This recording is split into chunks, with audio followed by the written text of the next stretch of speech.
Hey, what's going on, everybody? Welcome to episode 64 of the Former Action Guys podcast, and I'm your host, Justin Kramer. And this week I have on Matt Caples. He was a Marine Corps motor T mechanic, but now he is he works for the Air Guard as a TACP or as a JTAC in the Air National Guard, and he's also a firefighter in Savannah, Georgia. So really good conversation. We talk about some good advice for people that may be considering switching from the Marine Corps to the Air Force to do the TCP program, which is pretty popular amongst 0861s, but he went from motor T straight to that. So, it's any job can do it as long as you meet the prerequisites. So we go into that. We go into some of the TACP and the Air Force training for their JTACs and what was formerly known as ROMADs before.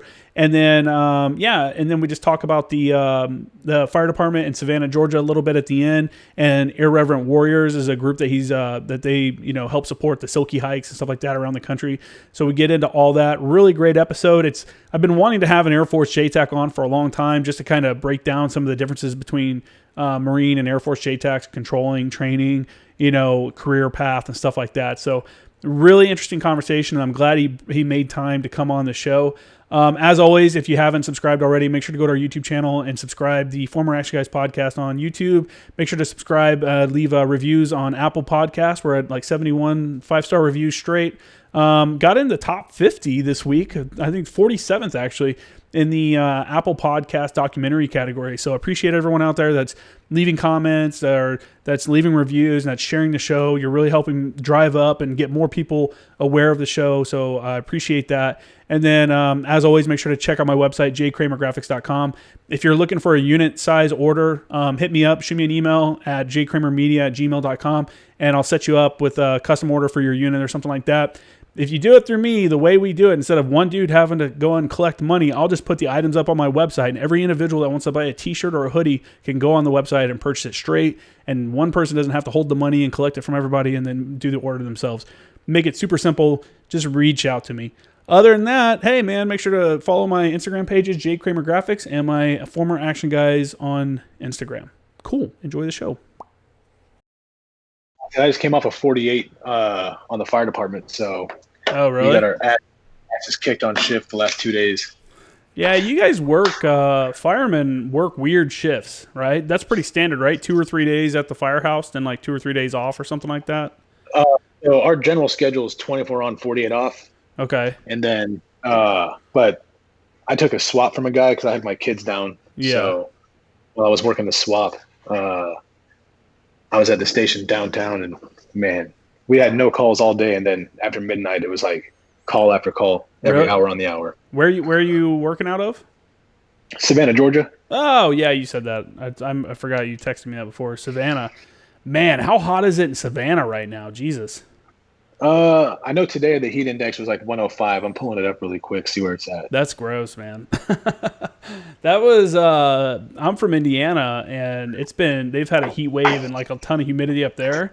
And I remember flying to boot camp and flying into Savannah and then taking the van up to Parris Island, but just like landing in the humidity in Savannah, I'm like, oh my fucking God. Because I went to boot camp in May of 06. So I was there for the summer. Oh, no shit. Yeah. I was a drill instructor a year after you went to boot camp. Oh, really? How'd you like being a DI, man? How was the DI life? The first like year was fucking miserable. Yeah. That's what I've heard. You're like earning your way, until you don't fuck stuff up. The other drill instructors kind of treat you like shit. Yeah. I got to DI school and I was like 205, like 12% body fat. I was pretty shredded, and then by the end of my first cycle, I was down to like 150. It's weird, man. When you see dudes, if you see a picture of a guy on his first cycle, at the end of his first cycle or maybe second cycle, compared to like what he looks like a couple of years later, you almost can't recognize the two people. They look so much different because the drill instructors are just so skinny and they're out there working constantly. It's crazy. I can't imagine. Yeah. Whenever we get done, I'll send you a couple of pictures from back when I was like on my first cycle, and I was like. I had like a 29-inch waist. It was disgusting. Yeah, dude. That's I considered we had talked before, I was motor T. Well, let's jump back and let's start with the beginning from you. So, welcome to the show first off, and you were in the Marine Corps and now you're in the Air National Guard doing a TACP, right? Isn't that what you were telling me? And you're also a full-time firefighter? I am. Okay, so when you joined the Marine Corps, what year did you join, and where'd you join from, or where are you from? So I joined in 2003, and I was originally from California. Okay. So I went to San Diego for boot camp. It was kind of cool getting to see both sides. Yeah, what do you think about the toughness? You can discuss both. Yeah, so I was actually just talking with a guy on Facebook today because he was like, "Oh, San Diego, San Diego Marines aren't shit." And I was like, "Actually, man, like because obviously Parris Island, you're kind of away from the flagpole every single day, Mm-hmm. and in San Diego, when you go to boot camp, you're right there, and you have everything so close Yeah. that until you go up to Camp Pendleton, you're like the drill instructors. When you got to Camp Pendleton, they're like, "This is our town now. Like this is our territory now. Like you're gonna die." And I was like, "Oh man, this sucks." Yeah. Parris Island, man. When I got to Parris Island, I think the thing. So I went to Parris Island. I was supposed to go to San Diego, and I actually requested a waiver to go to Parris Island, for the mere fact that I had read Marine Sniper, and I had read about Chesty Pooler, and they'd all gone to Parris Island. So I was like, dude, I want the classic Marine Corps experience. I want to go to Parris Island. I think that's where I need to go. So that's where I ended up going. And obviously, everyone talks about there's no hills in Parris Island. Parris Island's so tiny. It's like, 2 miles maybe around the entire thing? I think it's actually 6 miles around. Don't quote me on that, but I'm pretty sure it's 6 miles around the island. Yeah, either way, it's super small. I was actually there at 3rd Battalion before they moved 3rd Battalion over to the new, I guess they have new squad bays and stuff now. They do. They're actually super nice, too. Yeah, we didn't have anything like that. We had that red painted floor that would get the red shit on you whenever you were scuzzing scuzz brush the bucket. Those same barracks you were in are the ones they filmed Full Metal Jacket in. Oh, no way. Yeah. So I didn't know that. when I was a drill instructor, that 3rd Battalion was where it was at. And then they started building the new barracks as I was leaving, but obviously I was long gone before they opened it up. Mm-hmm. So what made you end up deciding to join the Marine Corps? What was and what did you come in for originally? So originally my dad was in the Marine Corps, so obviously I grew up hearing how awesome the Marine Corps was and how everybody else sucked. So I was like, well, if I go in the military, I'm not going anywhere but the Marine Corps. Yeah. And my dad was like, man, just do yourself the favor, go talk to all the recruiters. So I did, and I met with the Air Force guy, and I was like, man, this guy's a dork. So that was like right off the rip. I was like, no, I'm out.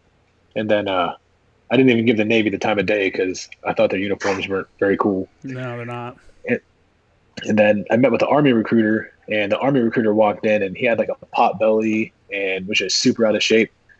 And I was like, man, I just don't think that any of these are for me. Then the Marine Corps recruiter walked in, and dude had 2 full sleeves of tattoos and super jacked. And I was like, that's it. He just looks cool. Look how cool he looks.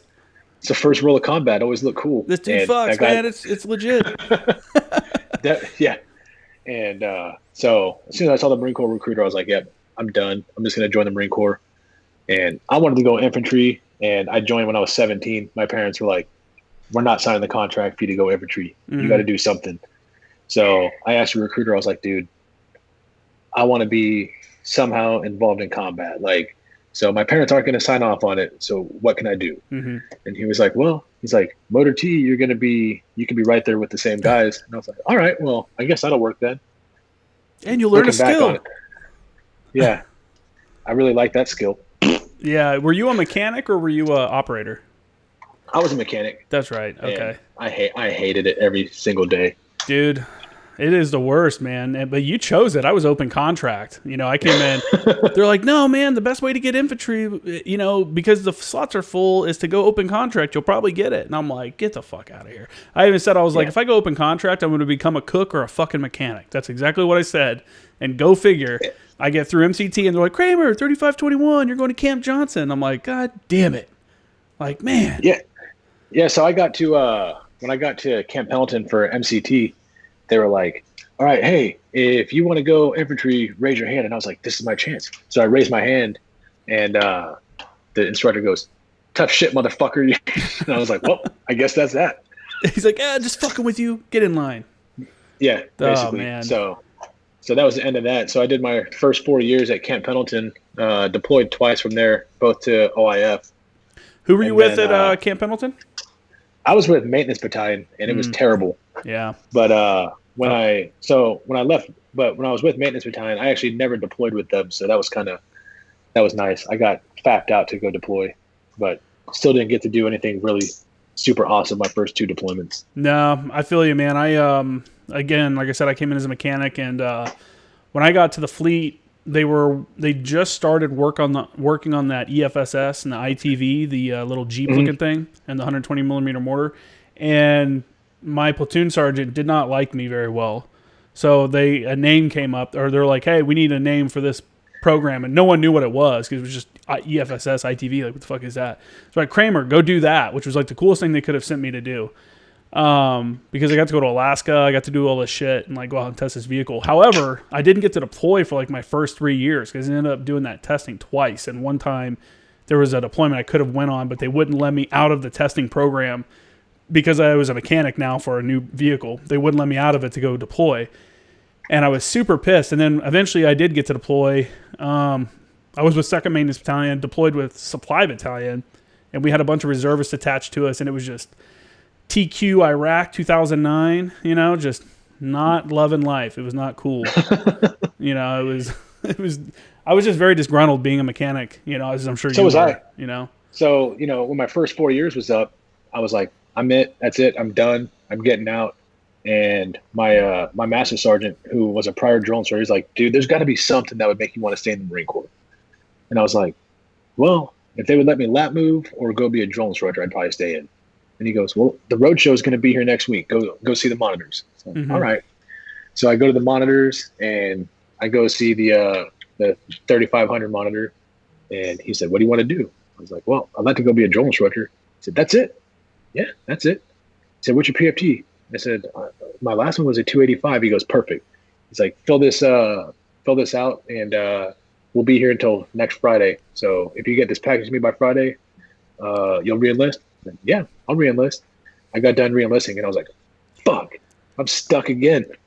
Why did you, man, what a horrible choice. Like, who chooses to go be a drill instructor? I mean, there are people that do it, don't get me wrong, but I just, like I said, I kicked around the idea, and then when my buddy was in DI school in 2000, I want to say he was down in DI school in like 2013, maybe it was 2011, at Parris Island, and I talked to him, and I'm like, how is it, man? He's like, dude, fuck this. He's like, this is bullshit. I want to burn this fucking place down, and I'm like, all right, maybe I don't want to do that. And my lab move had gotten approved, so I was an 0861, which you don't necessarily need a B billet to get promoted as an 0861 to staff sergeant. So I was like, you know what, I'm gonna risk it and say fuck it. I'm not gonna do a B billet and just keep within the MOS. And it worked out for me, but some people don't have that luck. But are you glad you went to be a DI, or would you change that if you had an opportunity to go back? I don't think I'd ever change it because I still to this day have my prior recruits. I got them on my Facebook page, my Instagram. Yeah. And those kids still, they message me all the time and they're like, hey, Staff Sergeant, what do you think I should do about this? I'm like, first off, dude, I'm not, like, we're both out of the Marine Corps. Like, call me Matt. Like, yeah. Don't make it weird, bro. Yeah. Like, so like just to have that experience. I mean, I did 7 platoons as a drill instructor, and to have that kind of influence on, the future of the Marine Corps is a pretty badass experience. Yeah. Seven cycles, huh? What kind of advice would you give somebody that's considering going to the drill field, now? Like, looking back after 7 cycles, what did you learn that you don't really get taught in school? It's something that people should know, though. So in DI school, all they kind of teach you is, so when I went through DI school, it was the SOP, and halfway through my time on Parris Island, it changed to the RTO, which is the recruit training order. Mm-hmm. So literally all they taught you was you had to memorize drill movements, you had to teach them back, you learned how to teach drill, do drill, and learn SOPs. The small stuff that made a big difference was, I'll never forget my first day at DI school. I go to check in. I had maybe been a sergeant in the Marine Corps for 9 months when I got to DI school. Mm-hmm. And like, I had just gotten my first hatch mark. So I was pretty young in the Marine Corps. And I got there, and in the fleet, everybody calls a gunny. Yeah. So I'm walking down the hallway at DI school, and I saw a gunnery sergeant walking down the hallway, and I said, "Excuse me, gunny, can you tell me where?" He goes, "There's no fucking gunnies here. It's gunnery sergeant." And I was like, "Oh man, this is a big deal." So the biggest culture shock for me was to go from being a sergeant in the fleet to basically being a recruit again. Yeah. And you kind of just, I wish I would have known to humble myself sooner, because it would have made a huge difference. Yeah, that's got to be a tough, especially because you got sergeants and staff sergeants. I guess occasionally gunnies go through DI school, but it's usually sergeants and staff sergeants. And being basically, like you said, being brought back down to that recruit level where you're like, why are you even talking to me? You get that kind of attitude after you've had a little bit of, a little taste of power or whatever you want to call it, like leadership, potential or whatever. And now you're back to being the dude, scrubbing the toilets and stuff. That's got to be, tough. And that's one of the things it's like, man, I don't think I want to deal with that bullshit. Like go back through and boot camp was hard enough the first time. So I will say though, going through DI school and getting humbled back to that point, and then, getting out of the Marine Corps and then going through the TACP pipeline, I once again had to get humbled and get treated like a private again. So I was like, man, I've already done it once, so I can do it again. Yeah, for sure, man. There's so many guys that do that too, that just keep going through like different kind of selection and assessment kind of programs. Like my buddy Flores, who's been on a couple times, he's gone through 2 different police academies now. He's working at a police force in Colorado now, but he'd gone through like the Denver Sheriff's Department police academy before that. And it's like, dude, how many times are you gonna have to like prove that you deserve to be there? Kind of one of those things. At some point, it's got to get tiring. And for me, it was a long time ago. But that's cool, man. But so you do drill instructor thing, 3 years, right, or whatever, 7 cycles, and then come back to the fleet. Everyone hates finding out that their new staff NCO is coming off the drill field. How does it feel to be a staff NCO coming off the drill field to go to your new unit? Because these dudes are going to show up and sometimes, not always, sometimes, play fucking games, So what's it like being on the other side? So my biggest thing when I came off the drill field, luckily for me, I kind of finished off my time on Parris Island on quota. I was a martial arts instructor trainer on a quota, and then I did 1 platoon, and then I was gone. So I think that really helped. But when I got back to the fleet, I just tried to remind myself, like, man, I've had staff sergeants check in, and they came off the drill field, and they could not let it go. So my biggest thing was I want to let it go, and I don't want to be that guy that comes in and, like, changes stuff.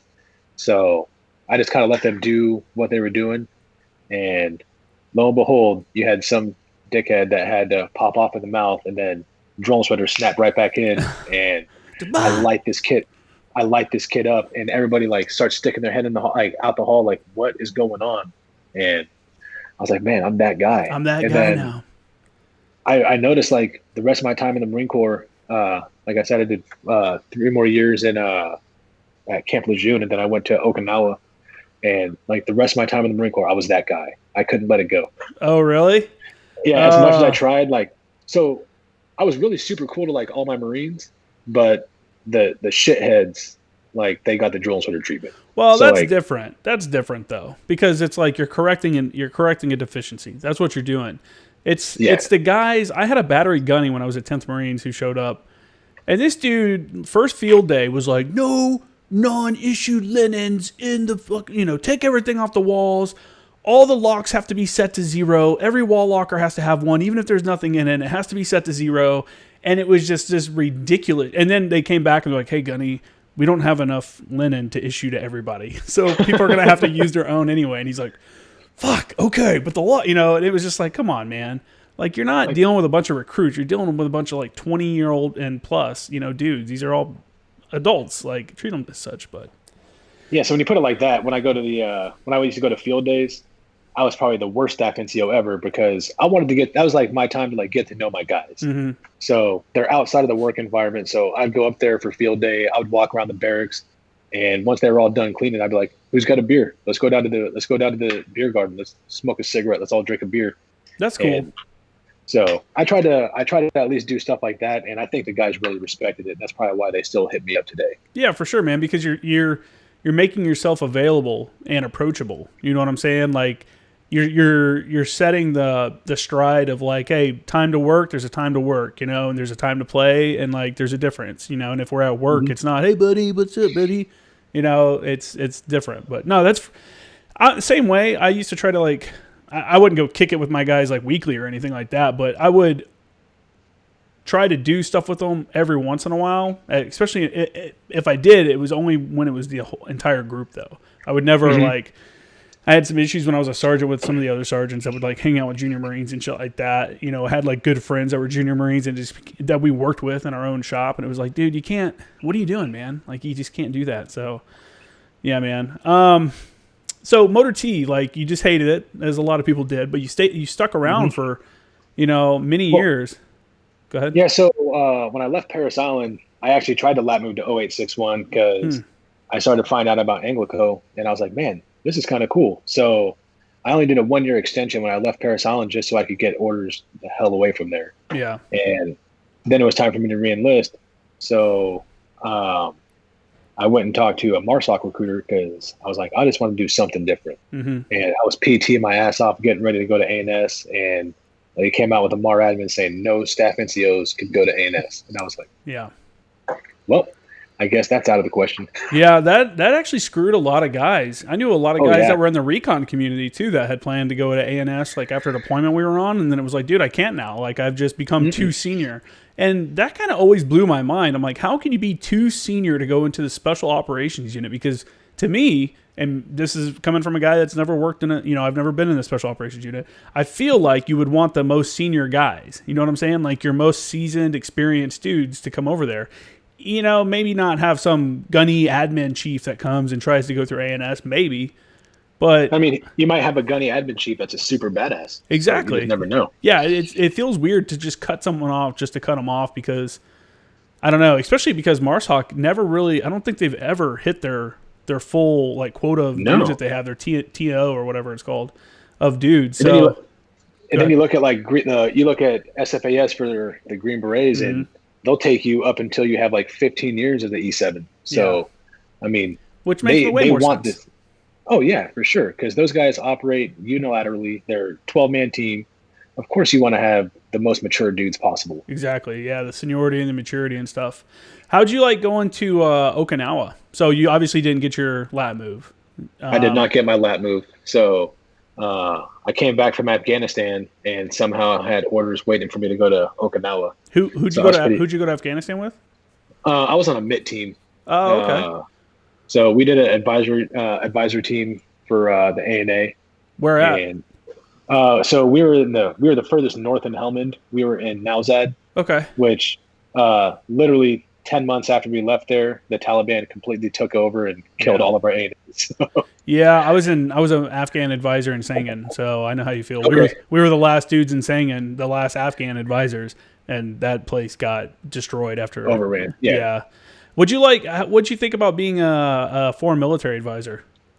I actually really enjoyed it. I thought it was really cool it actually took me out of the Motor T elements, and I got to go do like what I felt like was real Marine Corps shit. Yeah. So we were going out on patrols every single day. We were meeting up with the locals. We were going to Shuras. We were training the ANA. So I really enjoyed it. And it was at that point that I was like, okay, I need to do something different than Marine Corps. Yeah. But I still had 48 months on contract. So they obviously sent me to Okinawa. And there you went. I was kind of. It's hard to explain to somebody that was never like Motor T, like at Maintenance Battalion. Maintenance Battalion, I've said it multiple times on the show. It's like factory work almost. It's like, hey, come in at 5 a.m., do PT, be back by 6:30, and change over in coveralls by 7, and then turn wrenches until fucking 1700. You know what I'm saying? You get an hour for chow. Miserable. And it's like, yeah, no one cares. You're not going to the field. You don't get to drive the trucks. You're just working on them. The most you drive it is around the parking lot to go park it in the QC lot or whatever. And going from that and then working like on an advisor team, seeing that actual like combat arms side of the Marine Corps, it's completely two different worlds. You know, I don't know about how it was at first maintenance battalion, but at second maintenance battalion, I never even got a rifle issued to me until I went to the rifle range, and then you come back and they de-issue it. You know, you don't even keep it. Like it's not even it's not even a thing. And I was just like, this is not what I expected from the Marine Corps. Like, I thought when I joined the Marine Corps, I thought everybody jumped out of airplanes and shot dudes in the face. And once I realized that was not the case, I was like, okay, I need to do something that I get to jump out of airplanes and shoot dudes in the face. Yeah, for sure, man. And I lap moved in 2009 when I was in Iraq. Same deal. Roadshow came through, went and talked to them. Mine got approved.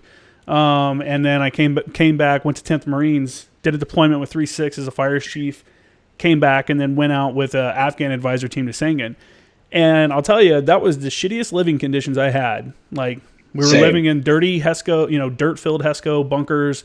You know, I had a mouse fall on my face one night when I was sleeping and grabbed it off my face and threw it. Like, shit like that.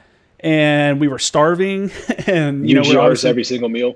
Yeah, dude. And we were like, dude, oh man, the best food was when we would eat with the Afghans. They would make like their rice and meat and stuff. And then sometimes, I don't know if you ever had it, when they make the French fries, they would make these like crazy good French fries. But it was the best deployment I had. The sugary chai tea. Oh yeah, for sure. They would put a ton of sugar in it too. The foot bread, but. It was the best deployment I had because it like you said, it felt like you're out doing the stuff that you joined to do. You know what I'm saying? Like I have purpose, you know, and I was a JTAC at the time. So that was cool because I got to do like call for fire and stuff like that. And I don't know, man. Did you go to JTAC QC in Las Vegas? No, I went to TACP school at EWTG Lant on the East Coast at Little Creek. For the Marine Corps, it's on the East Coast, and you have the one out on, you know, EWTG PAC on the Pacific or in Coronado. And then if you're at MARSOC, you can go to, they send some guys out to SOTAC. But the thing with SOTAC is if you get JTAC certified at SOTAC and then you come back to the fleet, because JTACs at MARSOC are only there for 5 years. If that's how you get your certification, you come back to the fleet, you're not JTAC certified. You're only certified to control with special operations units, which, again... Well, I mean, that's so stupid. You know what I'm saying? Like, if you can come to the fleet and do a check ride. Go ahead.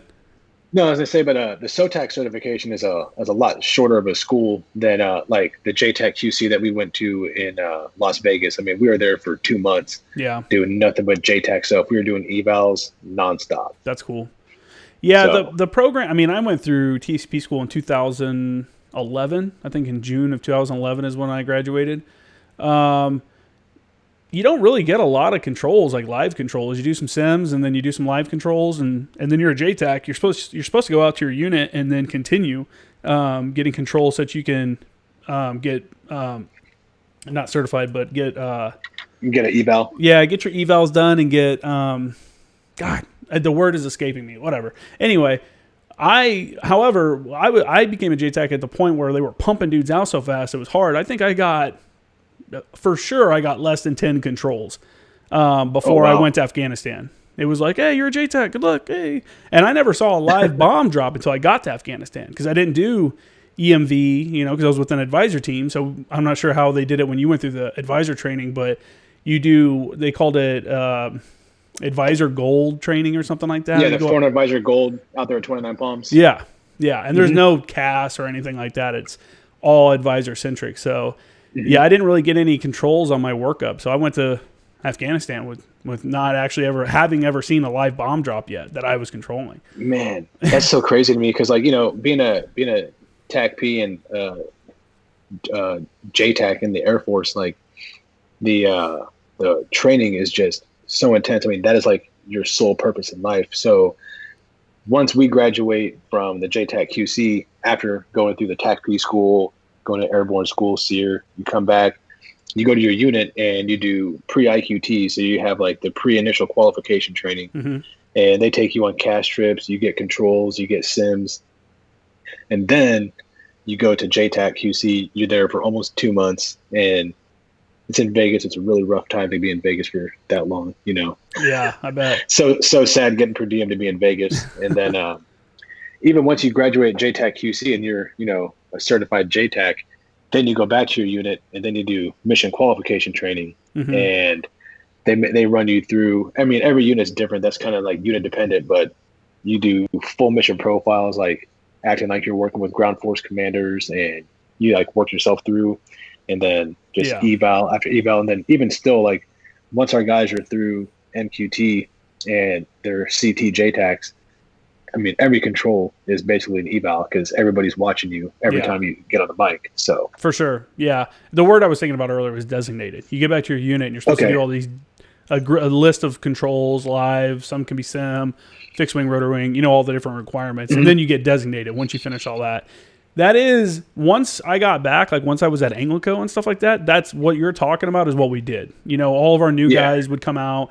They'd get all their controls, like all, you know, there's always someone there supervising them until they're designated. And even after they're designated, you know, the JTAC the WTI that's there is overseeing, or me, when I was a JTAC E, you're overseeing the event and then giving feedback when it's over. I'm like, hey, every event, maybe I have a grade sheet or I'm just taking notes, either one, you know, depending on the, like what your requirements are at the time. But yeah, man, I think that's why some people have a problem being a JTAC because they don't have thick skin and they can't take someone debriefing them in front of other people and telling them what they fucked up. You know what I'm saying? Like, I don't understand it. It's like, hey man, I get it. You're a captain or whatever, and I'm staff sergeant, you know, but here's the deal. You fuck this up and you fuck this up. It is what it is.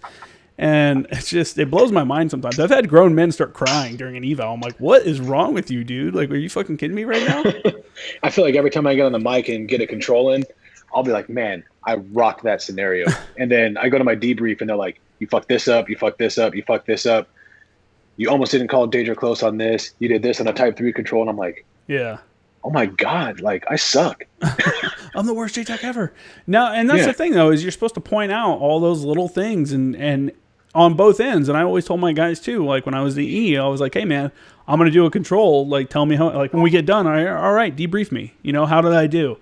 And I don't know. I like the maturity of the people that can do that. They can come in and sit down and go, hey, you fucked this up or you did this right. This was good.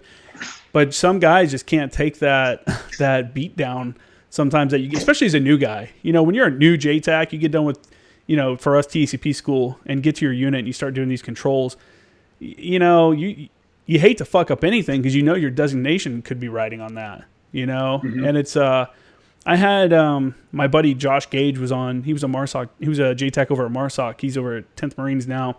But he was talking about how he still gets nervous every time he gets on the radio. You know, he gets a little flutter in his stomach. And I'm like, dude, same, man. And we were talking about how, like, you kind of have to be, like, kind of nervous about it to be good at it. You know what I'm saying? Because that means you're thinking, like, what am I forgetting? What have I not thought about? I don't know what your take is on that, but, like, what was it like for you to get done with your initial schooling and then now come back and have all these instructors like start beating you up as you get your qualifications to move your way up the ladder?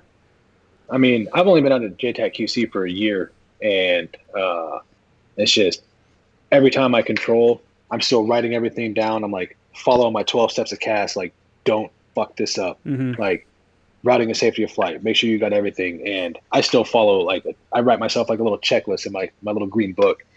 And we have our guys that have been doing this for like 15 years, and I never even seen them break out a pen and paper. I'm like, how the fuck does this guy do that? I mean, you can do it. That's like, once you get to it, you kind of get the process. Like once you understand the process, what's coming next, like everyone, it's so repetitive. Like it's you know, you weren't a forward observer, RD forward observer. It's very strict. I'm going to say this, you're going to say that, then I'm going to say this, and you're going to say that. And if you mess like one word up or two words up, the dudes in the FTC are like, this fucking guy, like fucking, you know, he forgot to say this, or he forgot to say end of mission or whatever. And whereas like when you're a JTAC or a JFO, it's like, hey man, just tell me what you're looking for. Like if you can't think of the, you know, the bullshit terminology, use words. Yeah, just tell me what you're looking for, you know, and it surprises you at first, but I think once you're in that community long enough, you start to see that everybody at every level has that problem too. I've sat down and watched SEALs that are going through TCP school have an issue giving an LZ brief because they're like, where's it at in my J-Fire? And I'm like, bro, what are you doing? Like, just look, like, there's where you're landing him, right? Tell them what you see. Like, just say, hey, it's a big dirt spot. It's at this grid. There's a tower to the west, you know? Yeah, it's crazy. I I want to talk more. Talk-ons were the bane of my existence. I always thought I was okay at talk-ons, but they were tough. It's tough to train. It's one of those things where you kind of have to think outside the box to continue to get training. We used to do a lot of talk-on training with the DVTE is what we called it, the deployed virtual training environment. It's basically a laptop where you do casts on it. Do a lot of, we would put up a Predator on that, put it up on the screen, and they do talk-ons with that. Or at Camp Lejeune, they have this huge map at one of the MEF buildings. It's like one of those 3D maps. It's massive tables, probably 20 feet long. It's of Fallujah or Ramadi or one of those two areas. And it's a 3D map, so it actually has like depth to it. And we'd put guys up in the rafters looking down with a radio and playing aircraft, and a guy standing next to the big-ass map board. And then they'd have to do a talk-on. We'd be like, hey, there's your target on that building. That's pretty cool. Yeah, that was something that we did in the at the ATS, at the Artillery Training School for 10th Marines, the guys that were going through the JTAC primers before they'd actually go to TACP school. We'd bring them in and put them through all that just so they'd have an idea of like, what's the best way to describe a building, the orientation of a building, a group of buildings, the numbering and stuff like that. It's all the little stuff that you... What's going to make this building stand out among all these other brown buildings in Afghanistan? Yeah, for sure. Yeah. All the little it's tips the one and with the red tricks. roof. Yeah, they all got red roofs, bro. Exactly. All the tips and tricks to shorten the kill chain just to get those effects on target. So anyway, at some point you decided you're going to get out of the Marine Corps. Did you, when you decided to get out, were you planning at that point to go to the Air Force as well, or were you just like, I'm getting out, I'm kind of done with the military? Actually, so when I got out of the Marine Corps, I was actually trying to talk. I was talking to an Air Force recruiter because I had found out about TACP, and I was like, that sounds kind of cool. Mm-hmm. But I was also talking to a recruiter from 20th Group, and I was trying to go SF in the Army Guard, and it was just kind of like see which one kind of panned out. Yeah. And then the Army Guard recruiter kept kind of giving me the runaround. He wanted me to go in the infantry for a year before they'd send me to SFAS, and I was like, yeah, I'm not playing that game. Dude. He's trying to fill another spot that he's got to fill, trying to get that infantry contract for the month. Yeah. So there's a lot of guys, especially in the 0861 field, that consider going into the Air Force to do their TCP program once they leave the Marine Corps, especially if they're already JTAC qualified. Mm-hmm. What can you kind of break down what that process looks like for some? Did you start the process before you got out, or after you got out? So I started the process before I got out. Okay. So I was basically already working with the recruiter. I gave all my final physical paperwork. I sent it to him, and he got everything approved through the state flight surgeon. And then I had to go to our medical and get qualified for airborne duty before I got out of the Marine Corps. The basic stuff that you got to get on your paperwork. Okay. And who did you reach out to, like just a regular Air Force recruiter, or did you find like a specialized recruiter for what you were looking for? So now the Air Force actually has special warfare recruiters that recruit, like all they recruit for is combat control, TACP, PJs, and the new special reconnaissance, and that's all they focus on. And then the guard units actually have like specific recruiter for those career fields. And so like we can go into how you do it for active duty, but for the guard first, I started looking up like where the guard units are at. Mm-hmm. And I was like, oh man, I'm trying to get on with Savannah Fire. There's a TACP unit right there in Savannah. So I actually just Googled the unit in Savannah, and I ended up finding a recruiter's contact info. And this poor guy was dealing with me. His name's Master Sergeant Hoover, and we're actually pretty good friends now. And poor guy had to deal with me calling him from Okinawa with the time difference because we're trying to make stuff happen. Yeah. And I basically got out of the Marine Corps. My contract ended on March 1st of 2015, and I swore in the same day into the Air Guard. What were the minimum requirements for you to make that career jump from being, a mechanic or a motor T in the Marine Corps to, in that realm in the Air Force? Was there any minimum requirements that you had to meet?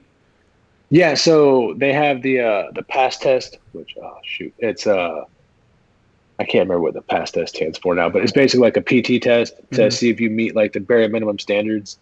And then, so I want to say, so when I did it, it was a little bit lower. The bare minimum standards now was like 10 pull-ups, 55 sit-ups, but it's not like Marine Corps like crunches. It's the behind the head, like full sit-ups, push-ups, and then it's a 1.5 mile run. And I was like, oh, 1.5 mile run? But they want it under 10 minutes flat, which, I mean, if you do the math, that's a 20-minute 3 mile. That's not, fucking quick. It's fucking cooking, man. Yeah. And if you're only running the 10-minute flat when you get to the schoolhouse, you're going to get left in the dust. Oh, really? Man, those instructors they told us every time we went on a run, they told us we were going like a 7-minute 30 pace. I'm like, there's no fucking way we're going at a 7:30 pace because I can't even catch my breath. Yeah. You were a DI. You know how to pace a run. Yeah. So once you pass that test, then you go do an interview with the commander of the unit, and you meet with one of the senior TACP guys, and they basically interview you and see if you're a good fit for the unit. And then for the guard, which I think the guard sets our guys up the best for graduating the pipeline, because we have what's called the 1-level program. And in the 1-level program, you basically get trained every drill. You go out, do land nav, we teach them call for fires. We teach them like all the basic stuff. We PT the dog shit out of them. They go through spoke sessions. Like, we treat them like they're at the schoolhouse, and it sucks while you're doing it. And most of the guys, it takes about a year before they get a school date, just because you gotta get all these physicals done. You got to get a flight physical. You got to get an airborne physical. They do like psych evals. So then you also got to get like your security clearance done before you can go. So it's kind of a lengthy process once you get into the guard. But still secret clearance, or do you guys require TS? It's just recently changed, but so E5s and below just have to have a secret. But I guess that's going to be changing soon. But E6 and above have to have a TS. Okay. So I guess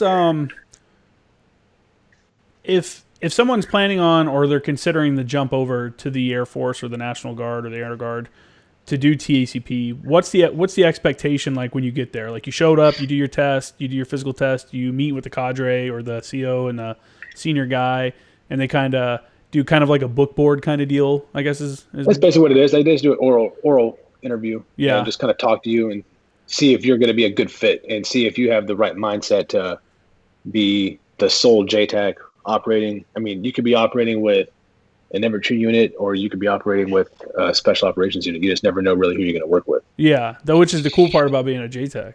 That's the fun thing.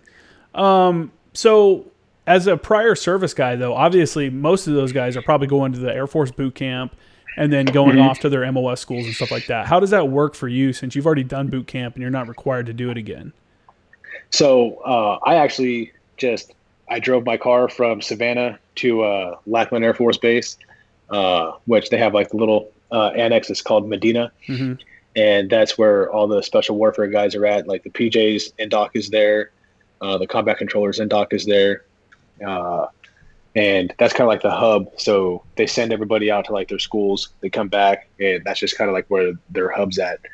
And I definitely think that being a E6, when I was going through, I had 14 years time in service when I was at the schoolhouse. So around the rest of the flight, I got treated the same way as them. But then the cadre would kind of pull me aside, and we would have like actual like one-on-one conversations, and they'd be like, "Hey, what's up with this dude? Like, what's up with this guy? How's the morale with the guy?" So I got to see a side of the cadre that the younger guys didn't get to see. Yeah. I got to see like they actually care about training these kids, and all they saw was, man, these guys hate our guts. We're getting our dicks smoked. This sucks. Yeah. And I'll tell you what, I going through an Air Force school, I was like, oh, this is going to be a cakewalk. And I'll never forget our first day. We show up to PT, and we didn't even make it through. So they don't call it the Daily 17 for the Air Force, but they have like the order of exercises. And we didn't make it through like the first 4 exercises. And all we were doing is just bear crawling around this muddy pit. And I was like, this is dumb. I'm like, I can't believe I'm actually doing this again. Yeah. And it was like 40 degrees. I'm freezing my ass off, and we're wearing little black silkies and tan t-shirts. And I'm like, this sucks. Life decisions, man. That's where they get Mm-hmm. you, send you somewhere like that. So when you go through, what does the schoolhouse like? What does that consist of? Obviously, shit ton of PT. Yeah, every day is a shitload of PT, and at any part of the day, if your flight fucks up, you might be getting PT'd again.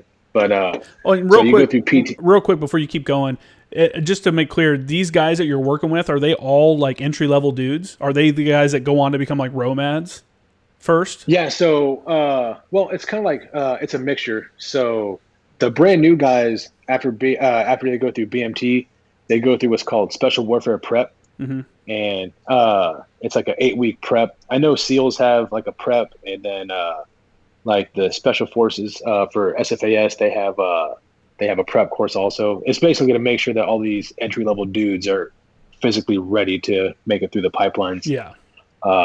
Prior service, we don't have to go to that, so I actually felt like I was behind the power curve when I got there because I was doing like a CrossFit workout, running and rucking every day. And I get there, and these guys had like college strength and conditioning coaches getting them ready, and they're like running 6-minute miles when we get there. And could you opt into that though? Could you like go to that if you wanted to?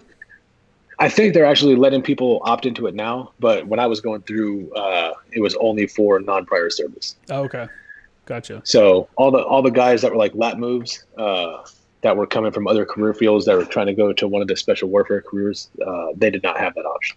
Okay.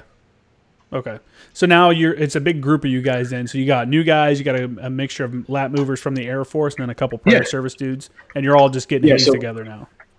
Yeah. So my original flight, we started with 57 guys. Mm-hmm. We had a couple lieutenants, a captain, 3 other. So we had 3 staff sergeants, and then I was a tech sergeant, E6, and then the rest were all like airmen basic and senior airmen, stuff like that. Mm-hmm. By the time we graduated with 7 guys. So oh wow, geez. Yeah. And that's just your regular TACP, right? That's not even the SOCOM like pipeline that you have to go through after that. No. Yeah, that's not even like the soft TACP. That's just making it through the TACP schoolhouse. 7 dudes. That's crazy. Yeah. I actually got a picture of the original guys. And the funny thing is, the picture that I have of the guys that graduated, one more failed the final PT test, so he actually didn't even make it with us. Oh fuck! He ended up making it like a week later, but I thought I was like, God, dude, how do you make it this far and he failed for pull-ups? And I was like, what the fuck, man? Yeah, that would be a kick in the nuts if you make it all the way to the end and you fail for pull-ups. Yeah. Such is life, though. So what kind of training, like, outside of the PT part, like, what kind of training were you guys doing? You said you were doing land nav and stuff like that. Were you doing, like, medical and shooting and all that, or just straight TCP stuff? So basically, they start you off, the first block is just nothing but radios. Okay. You're learning how to program radios, troubleshoot radios, anything that has to do with a radio, you're learning how to do it. That's great. So you learn about SATCOM, you learn about HF. I mean, you name it. We're pretty proficient with radios because, I mean, that's kind of our lifeline. Yeah. That should. I mean, it has to be that way. And the thing about the Marine Corps is, for the JTACs, it's on the individual JTAC to kind of learn radios. Like, you're forced into kind of learning it, but there's no like dedicated like syllabus where we're sitting down and doing it. But it's like you know you're the only dude when you go out as the JTAC. Mm-hmm. There's not you don't have your team with, like we always have. It's nice we have our fire support teams that we train with in the Marine Corps and stuff like that. You never go out with all those guys. It's only you. It's like, hey, we want the JTAC. Everyone else can hang back. And if your radio goes down, it's the expectation is you got to fix it. Yeah, you don't got time for someone else to come fix your radio for you. There's no. So we were just the last CATS trip I was on. Like 30 minutes before we were about to drive out to the range, the pilots call and they're like, "Hey, this pilot's getting a check ride and he's got to fly on HABQuick." So I'm sure you're familiar with HABQuick. Yeah. Similar to SINGAR's frequency hopping, and so I was like, shit, I already have all my radios programmed, and we're on our way to the range. And I'm sitting there like trying to program Have Quick on the way to the range. And I was like, oh my God, please, for the love of God, let me have no issues with my radio. Yeah, right. I'm familiar with Have Quick, but I don't think we ever used it. No, so I mean, honestly, in country, we're probably not going to ever use it. But so it's a quick way to basically encrypt an unencrypted net, I guess you'd say. Yeah, we don't have to get into the details. Yeah. But yeah, I know what you're saying though, getting that last second change to like the comm card or something like that, where you got to make these on the fly changes and program your radios. Yeah. That's when you have to know your shit, because the odds you have a radio operator sitting right next to you, maybe you do, maybe you don't. But if you don't, even if you do have a radio operator sitting right next to you, you should still be able to program your own fucking radio. Like, that's the thing. Like, so like if we go out, especially if we go out with like, I mean, unless you go out with the SF team, you're going to have, you're going to have their commo dude. But as a JTAC, you don't want to have to walk up to that guy and be like, I don't know what's wrong with my radio, because we're supposed to be radio experts. You know what I mean? So, I mean, it's on you, and there's no worse feeling than you check your radios before you leave. You get out on the hill, you have ATEDs checking in 5 minutes, and you go to get a radio check with one of your guys, and they're like, nothing heard. I'm like, oh my God. Yeah. So then you're trying to troubleshoot everything. One of my instructors told me on the very first radio class, he's like, always keep an H250 hand mic in your pocket. So I always keep one, and no shit, my Peltors took a dump on me, and I was like, I got this. Just unhooked it really quick, hit the H250, and I sat there old school, like a telephone. Nice. I never had issues with my Peltors. I've seen guys have issues with their what's that other big brand that guys would get? There was one that has like a lip light on the microphone where you can like whatever. I don't know. Whatever that one was. It was like fancier. It cost way more. But I had this old pair of Peltor, the Contact 2s, I think, that has the dual, I could do dual comm with it, 2 radios. And I used that thing for years, man. And even with a regular helmet, it would fit underneath a regular helmet if I didn't have a Mitch and stuff like that. And no issues, but I know what you're talking about. You definitely have to have a backup. I always had a handset, in my pack. That way you could pull that out in case something happened. But I've only had to use it one time, knock on wood. But hey, man, you were ready for that one time though. That's too many people. Too many people nowadays assume that their shit's just gonna work, and it's like, bro, that's not how it works, man. This shit never works when it's supposed to. Like when you go out, it just fucks up. It's just how it is. Yeah. When we got back from that trip, I went to our radio maintenance guys, and I was like, hey, do you guys have like a couple broken pairs of Peltors so I could build myself a set?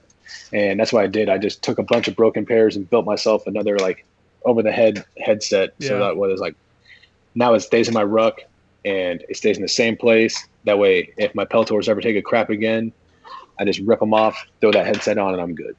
Before we get too much into like kind of comparing and contrasting, the JTACs from Air Force and Marines, is there any advice you would give somebody that's considering this like jump in career fields, either moving from a completely different MOS in the Marine Corps to what you did, or coming from like being a JTAC already and going over to the Air Force? How is that different if I'm already a JTAC and I come over? So we actually had a guy that was actually looking into it, and we had to like try to figure out what to do with him. So the TACP community is very proud on the fact that you're going to have to go through the pipeline to wear the beret. That's just kind of the way it's going to be. Okay. And so regardless, they're going to have to go to the schoolhouse. But so most of them have probably already been through airborne school if they're coming from Anglico. So if they've been through airborne, they're not going to have to go back through, obviously. If they've already been through CRC, they're not going to have to go to SEER school. And if they're already a JTAC and they're JTAC qualified, then all they're going to do is get an eval when they get to their unit, is what I would assume. Yeah. No, that makes sense. Yeah, man, going back through another haze fest. I think that's what puts off a lot of guys. But the cool thing is for you guys is that that's your job. Like once you're there and you're a JTAC, like that's it. You're just doing that. It. The Marine Corps, you do it for 3 years, and then they look at it as a billet, and then not even a B billet. They look at it as a billet, and then you can get pulled back to go be a fires chief, which is like something like happened to me. I got to maintain my JTAC qual just because we needed JTACs, but technically I didn't have to be one, so they didn't have to maintain my qualifications. But I've also heard that the Air Force JTACs get paid extra a month after they've had a certain amount of time as a JTAC or with JTAC qualifications. They get like a $400 bonus a month because it's a high demand job, kind of high stress job. Yeah. So the way the Air Force works is they call it SDAP. It's a special duty pay, and there's different levels. So you have 1 through 5 is basically 1 through 6 is the SDAP levels. And so like SDAP 1 means that you've been through the TACP school, you've been through airborne, and you've been through SEER. So that's like a SDAP 1. I can't even remember how much it is. It's like $150 a month. And then you get jump pay on top. You get airborne pay on top of that. But then once you get like your 5-level cert, which is like they call it your combat mission ready, then you go to like SDAP 3, and then once you go through JTAC QC, you get SDAP 5, and then once you've gone through MQT and you've had your initial eval, then you'll go to SDAP 6. Okay. So can you break these down again? What's JTAC QC again? So JTAC QC, so for TACPs and combat controllers too, but more for the TACP community. Once you get through all of your initial training, JTAC QC is a Joint Terminal Attack Controller, and that's a NATO course that is required per the JPUB to actually control live air. Okay. And the only reason why you need JTACs, obviously, is in close proximity of friendly troops.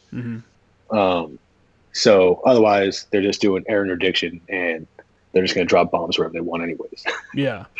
You're trying to bring all the elements of fire support together there, which I think the Marine Corps does a really good job, and maybe I don't know how hard it is for you guys in the Air Guard, but it seems like the Marine Corps does a better job of like integrating fires. You know what I'm saying? Like bring in RD, bring in air all at one time. And I don't know if it's because we train to it more, but the Air Force guys that I've worked with, a lot of them just don't really train to call for fire as much, or it seemed like. What's your take on that? Man, any eval that you get from, I know I can just speak for my unit, but any eval you get, you're going to have some sort of threat that you have to neutralize with artillery. So you're going to have to pass up a call for fire. You're going to have to do a time on target. You're going to have to deconflict the airspace. You're going to have to make sure that the plane's not flying through where the bomb's going, or where the artillery's shooting through. So they, our JTAC guys in my unit are phenomenal. They not only do they hold you to like a standard, but they teach you what they expect from you. So I mean, and none of I wish our evals would just be like some coin stuff and just do some counterinsurgency, but no, everything's big war, lots of threats for the airplanes, and for sure you're using artillery, and and then obviously they just play like some dummies on the mortars and just dropping 120s all over your airspace, and you're like, oh my god. Got to do that on the fly deconfliction. Yeah, man. It makes me miss it. It was a good time. That was a great time controlling air and doing everything. I was a JTAC for like 6 years when I got out, so I had a good run. Can you explain the difference? Because I always see these guys. I see Air Force dudes that have JTAC patch, TCP patch. What's the difference between a JTAC? Can you kind of break down that whole career field of dudes of the different jobs within your TACP or whatever you guys call it? Yeah, so TACP is so I almost call this so the old designator for TACP was a 1 Charlie 4. So it would be like the same thing as like being a 0861 basically, and then or 0311. That's like the designator. They just changed all of the special warfare, so now the TACPs are one Zulus instead of one Chucks is what we used to call them. But so the actual designator is a 1 Zulu now. You're still a TACP, Tactical Air Control Party. That is the career field. So JTAC is obviously just a school. It's a certification that you hold. So anybody in the fires community can go to the JTAC QC, but it's required for all TACPs to be JTAC qualified. Okay.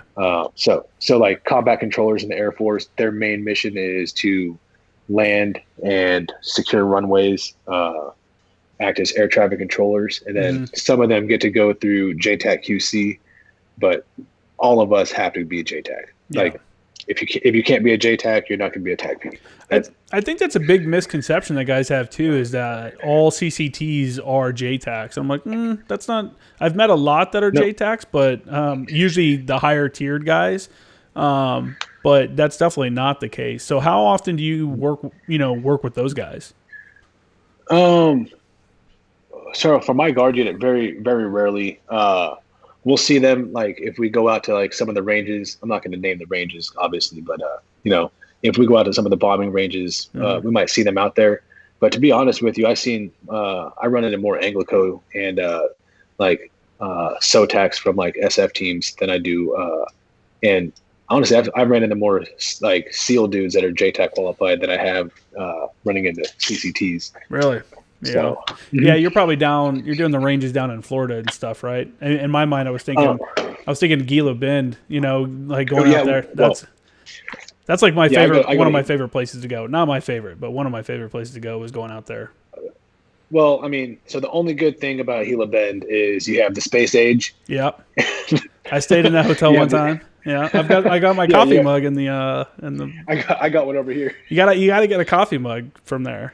Yeah, so I mean, the only good thing about Gila Bend is the space age, and then that little Italian restaurant that that Prince, what's his name, went to. Yeah, Prince Harry Prince Harry when he was a Apache guy. He was a JTAC. Yeah. Yeah. His Apache unit came out there for some training. So for those that have never been out there, it's a little.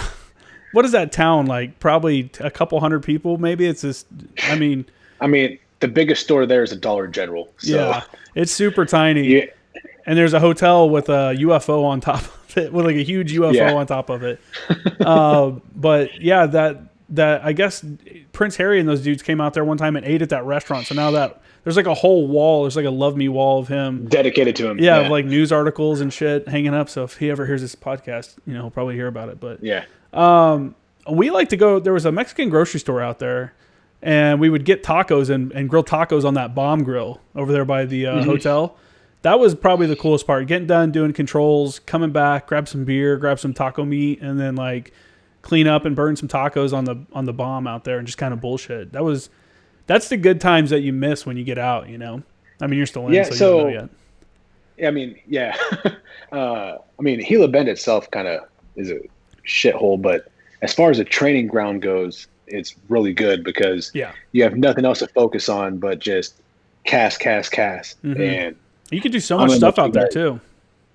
Yeah, you can drop lives out there. You can do it all. Have you ever been out to San Clemente Island? I have not. No, if you ever can. You should, I don't know how often you guys cross-train, but you should hit up First Anglico. They go out there all the time. I'm sure they'd love to have some Air Force dudes roll out there with them. They recently had some A-10s out there. I saw some video on Instagram, which was something I always was like, why don't we get A-10s to come out to San Clemente Island? They would love it. They can drop live ordnance. Like it's, they get to stay in San Diego for a weekend probably or whatever. You can't complain about that. So, yeah, I don't know. Yeah, man. But I've controlled.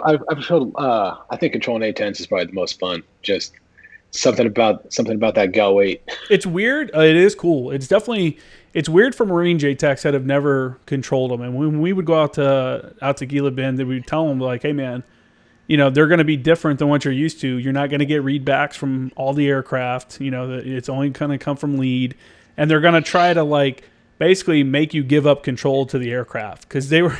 They were trying to do some ridiculous shit. A lot of them are FAC-A qualified. So once they're FAC-A qualified, which I guess I should probably touch on what a FAC-A is because probably people don't know what that means. But we have FAC-As as well. Yeah, you're forward air controller airborne.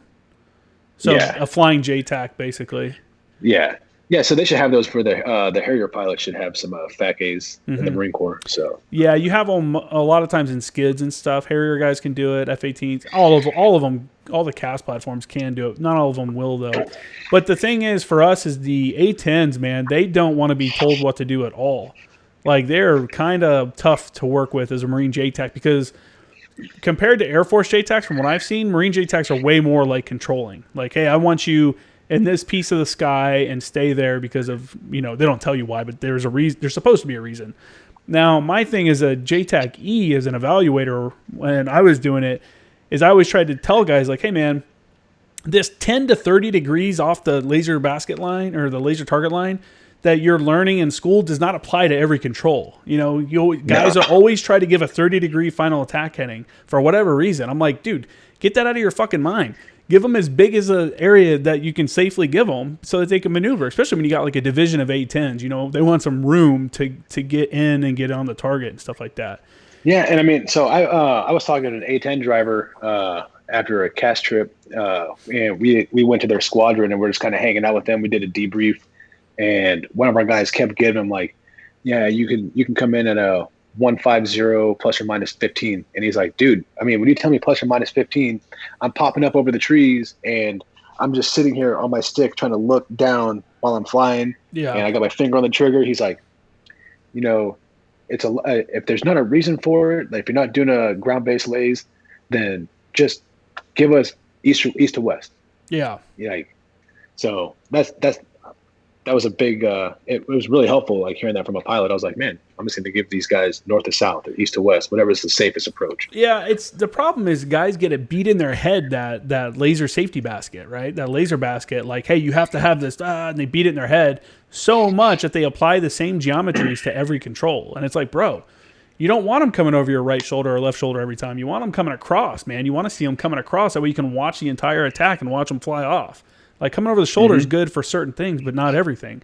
And that's the problem. And you go out to 29 or Gila Bend and work with the A-10s. And I always remember this one guy checked in, and we had a JTAC. This is his first time working with A-10s, giving everything, and gave him like whatever final attack heading. I think he gave him 30 degrees.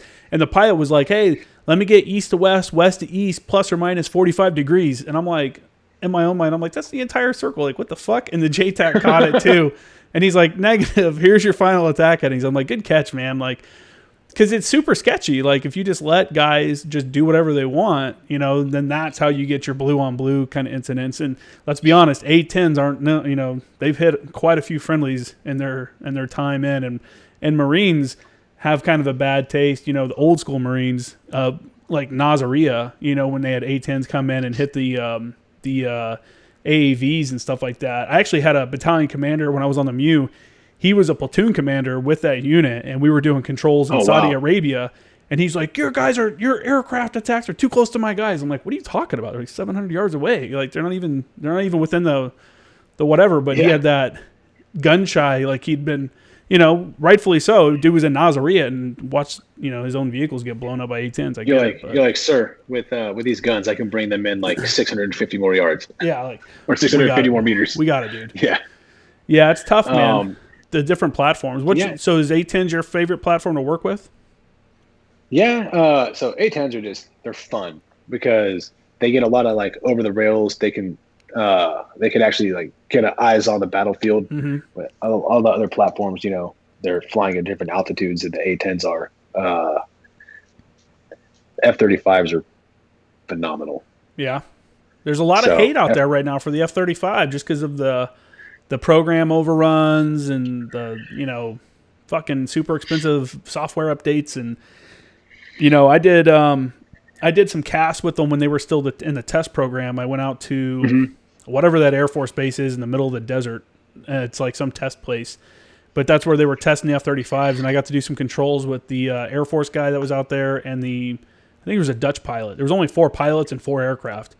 And really interesting, especially if you can get like a no-shit like brief about the aircraft and do a walk-around with a pilot. Obviously I'm not going to talk about it on here, but really interesting. Yeah. Like, he let me hop in the cockpit. He's like, here, check out this helmet. I'm like, holy shit, this helmet, this is a really nice car I'm holding in my hand, basically. A really nice, like, supercar. But there's a lot of hate for the F-35s that they're not ready or they're not able to fill the role of, like, the A-10 and stuff like that. What are your thoughts there?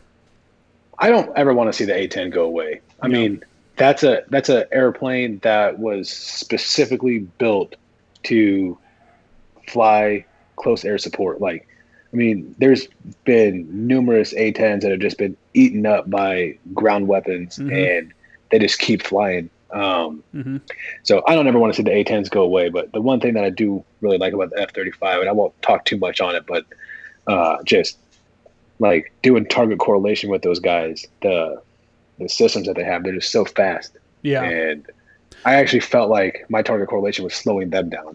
Oh, really?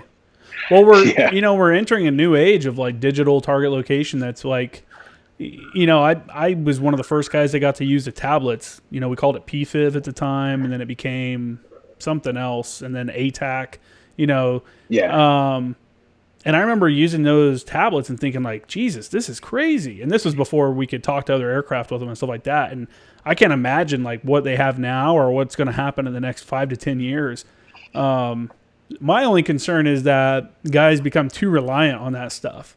And one way that we would mitigate that at Anglico was if you weren't designated, you weren't allowed to use a tablet. You know what I'm saying? It was like same thing for us. Yeah, you're on map and compass, bro. And then once you've done a control and you've gotten this code, you may not be designated yet, but I'll let you use the tablet to do it, just to understand it.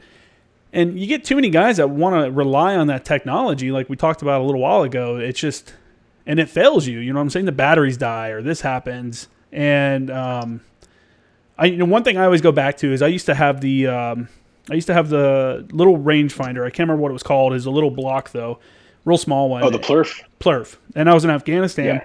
And 2 different firefights, man. I'm trying to range the enemy, and something was wrong with it, and it was saying everything that was like over 100, 150 yards, it was telling me it was only 25 yards away. And I'm like, fuck. You might have had the gate set. No, it wasn't that. It was, I had a bat. I had to replace it. It was something with the plurf itself. It was something wrong with it. But it was like one of those things like, all right, well, now I got time to range estimate and kind of figure out on the map where they're at and give a grid from that rather than pull it off here. And it happened in firefights, and having that actual experience was good because then I could come back and tell people that, like, hey, man, this is what happened to me, just be ready to be able to do this. Like, what happens if you get shot in the leg and it doesn't hit you, but it hits your tablet, in your cargo pocket and it's destroyed or wherever you carry it. Like, now what are you going to do? Do you have a map? Did you even bring a map? Because some guys are so stupid, they won't even bring an extra map with them, like a paper map. It's like, come on, dude, you got to be better prepared for a mission than that, And that's obviously mostly new guys that are whatever. Yeah. So, I mean, a big thing for us is like when we're doing an eval or whatever, or just a full mission profile, like we're building graphics, we're building our own maps. We're doing kind of all of that stuff. So, I mean, I'm building GRGs and trying to make good products so I can give it to my ground force commander and be like, hey, this is what I'm looking at. This is the numbering matrix for these buildings. So if you have guys enter one of these buildings, tell me what number building they go in so I can track these friendly troops. And for me personally, I guess just being in the military since 2003, like nothing outdoes a map and compass for me. Maybe it's just because I'm old, but I don't think I'm ever going to go away That's from the way map to and do compass. it, man. I've talked I've talked about it many times on here, but I had a kid, PFC, or at the time he was Lance Corporal Lamel, and we were in Afghanistan in Marja, and they started taking contact, and they were pinned down by these guys had taken British saws, and so they were firing RPGs and saws at them because they had destroyed some Brit vehicle, and got these machine guns. Anyway, I get a direction and distance over the radio because I was the fires chief, so I'm in the COC, and I get a direction and distance from their position to the target, and it's like spot on, which it's never spot on. I'm like, oh shit, my scout must be out there because that's like perfect. We got him on, and we end up, taking out a few guys. And I saw him later on. I was like, bro, were you out there? And he's like, yeah. I was like, did you have your Vector dagger? That's what we were using at the time. And he's like, no, no, Sergeant, I didn't. I forgot to bring it. He's like, He's like, we were going, and we started taking contact. I had to jump behind this dirt berm. And he's like, I just popped up and did a direction with my compass and then did a range estimation. Right? And I'm like, badass. Yeah, that's what I said. I was like, dude, I was really butthurt afterwards because I said he should have gotten an award for that, and he never got one. I was a sergeant. I didn't know anything about how to do awards, or anything like that. So I thought the officers would take care of it. But that's one of those times, though. It's like, he knew how to use his map and compass, or he knew how to use that stuff, and he could. I I'd made my guys do range estimation so many times. I made it into a game while we're on the OP, like when we're not doing anything, like, hey, how far away is that tree? Hey, how far away is that, that rock? That he just became good at it. And that's the kind of skills that, I think it takes to be a good observer, a good JTAC, stuff like that, amongst many other things. That estimation, as long as you have him in the right distance or in the right direction, and you give this guy a spot on azimuth, you're like, hey, man, just scan from my position and start going this way. Yeah. And, as long as you have I can't imagine a JTAC not carrying a compass, but there might be one out there. I don't know. Everywhere I was at as a JTAC, you were issued a compass. It was on you all the time. I have like 4 in my bag right now. Yeah. Mine used to be on my belt loop. You tie it to your belt loop and stick it in your cargo pocket.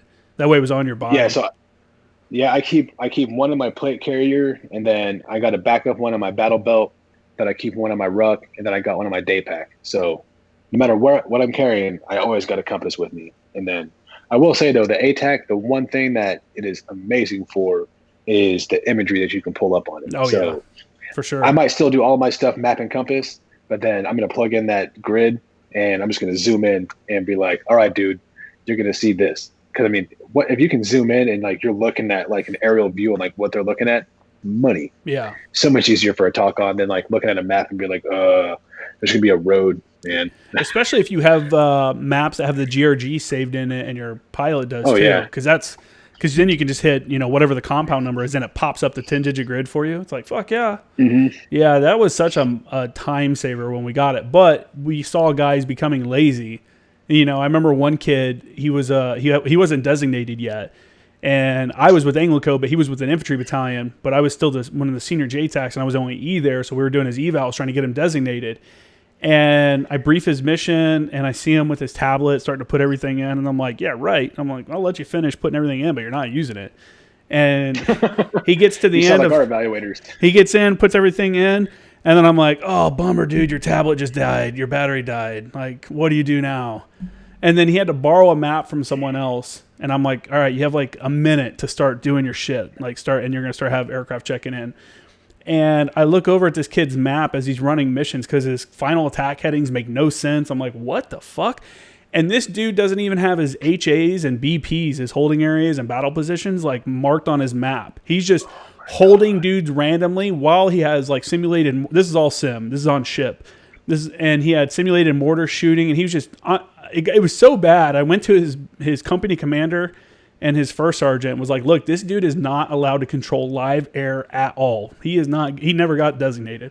I'm like, he is not getting designated by me. And if he tries to tell you that he can control air, like he is not allowed to. Like it is unsafe and he's going to get someone killed, and it's like. It's scary. It is, and it's especially as an evaluator. I'm still super new. So like still being like super fresh and super new. I'm like, man, yeah, that even scares me. Yeah, dude. And being because I'm like so careful right now. Oh, you have to. You have to be all the time though. And it's like even when you get more senior, I think the rules make even more sense because you've seen so many close calls. You're like, holy shit. Like I've seen guys clear an aircraft hot when they're dropping an LGTR like right above us. Like they were completely outside of their final attack headings, and it was a Type 2, so the JTAC thought he didn't have to look or it didn't matter, and he gave the dude a clear hot, and I'm like, bro, even though it's a Type 2, he's literally right above us, and he's dropping an LGTR, which is known to drop short. Like, what are you fucking doing? It's making me frustrated just thinking about it. Yeah, I've always been taught from day one, and it says it in the JPub, like, if you can, you should always assess the attack geometry, no matter what. Oh, yeah. And so, like, to have somebody do a Type 2 like that, and they're still not looking, like, just off in la-la land, you're like, bro, do you want to die? Yeah, for sure, man. There's too many. The rules that we have are written in blood, you know what I'm saying? Because dudes have fucked up on aircraft side, on the ground side, or just something just happened. And there's a reason why we do it. The target line's there for a reason. Yeah. 100%. Yeah. Yeah, man. It's an interesting job, and having that constant, like, having to be ready, be on edge kind of is like a cool thing about it. One thing I kind of miss, I like having like a rush of like, oh shit. That's just, I don't know, I get off on it, I guess, but it's like, having that kind of mindset it was fun to have. It was fun to be out on the OP and be like, and then move up as a JTAC and learn more, and then become a JTAC evaluator. And that's where the Marine Corps does it wrong, I think, is that we'll let a guy go for 3 years and be like, all right, thanks, man. Thanks for being a JTAC. Now we're going to send you off to go be a recruiter. Or, hey, we need you to go be a fires chief. And it's like 3 years of experience. This guy finally knows what he's actually doing. He actually understands the job. And now you're sending him off to go do something else. It's like, what the fuck are you doing? It's like such a waste, man. Yeah. So, here I am. Like I said, I'm a year out of JTAC QC, and I'm still like, every time I get on the bike, I'm like, oh my God, please don't fuck this up. Yeah, especially when everyone I'm like double check, man. Like you said earlier, everyone's listening in on you. Yeah. Especially luckily there's some guys that have came through QC since me, so like they're way more under the limelight than I am. But it's still like every time I get on the mic, I'm like, everybody's listening, and they're like, this guy's a fucking moron. Yeah, for sure. That's exactly what people are thinking and saying out loud too. This fucking idiot. Yeah. Like, can you believe you just said that? Yeah, it's stressful for everyone, man. Especially not only the controller, but the E also, because they're like, if he fucks this up, and it's like it's on him now. It's on the evaluator because you're the range safety officer as well. But yeah, I don't know. What are some of the different training opportunities that you get in the Air Force as a TACP? Like you already said, you go to jump school, right? You go to SEER school, which neither one of those are, even at Anglico, only reserve Anglicos go to jump school guaranteed. Active duty Anglicos were disbanded at one point for a few years, and then when the GWAT picked up, they brought them back. And when they came back, they didn't come back with their jump mission. However, we still try to send guys, like half my team was jump qualified because we have guys that support the guys with recon and stuff like that. Mm-hmm. But overall, active duty Anglicos don't have a jump mission, so they don't get paid to go to jump school or anything like that. You usually get somebody else's seat. So what kind of training opportunities do you get as a TCP or as a JTAC in the Air Force? Do you get like Ranger if you want to go, or? Yeah, so we got guys that have gone through Ranger school. A lot of all of our guys that are getting ready to deploy, they go through a lot of shooting schools. A lot of them went through Sephardic for like the Special Forces schools, going through like urban combat with the Special Forces guys, like Spies and Fries Master. We just sent some guys through the Army Jungle Warfare School. Okay. If we can find the school, they'll send our guys to it. It's only going to make our guys better. We've had guys go through the Army Sniper School. Mm-hmm. That's cool. So the opportunities are kind of endless. You just got to go out there and look, find the information, and they'll let you go. That's the cool thing about, because you're with the Air Force technically, or the Air Guard, you get to go to all the Army schools, and the Army has all the crazy schools. Like the Marine Corps has a ton of good schools, but we don't have anywhere near the selection that you have over in the Army schools. I think being a staff NCO and going to Anglico kind of really opened my eyes to what you just said, how it's like, what kind of training do you want to do? You know what I'm saying? Instead of like asking, what can we do? They kind of, at Anglico, when I was there, it wasn't frowned upon for you to seek out training opportunities and just brief it. Like, hey, we got this opportunity to go to Nevada and do like 2 days of casts at blah, blah, blah. Like, okay, it makes sense. Like, as long as you can sell it, as it makes sense, then they would pay for it, and you don't really get that a lot in normal units in the Marine Corps. Or I don't know how they are, with you guys, but that's not like a. I was like, I don't even know how I honestly couldn't even tell you how the normal Air Force operates. Oh yeah. I don't know what they do. It's such a different environment, just like, because everybody that I work with, like all the TACPs, they're all just professionals. Mm-hmm. You know what I mean? So. Most of us are on a first name basis. We just talk to each other because like we're boys. Like, hey man, I need you to go do X, Y, and Z, and they don't give you shit about it. They just go, hey, roger that, and they go do it. Yeah. Obviously, some certain stuff sucks, like going to check out the trucks, because like we have trucks that are assigned to our flights, and flights are kind of like squads for the Marine Corps. Okay. Or I guess it'd probably be more like a platoon, but so you're like.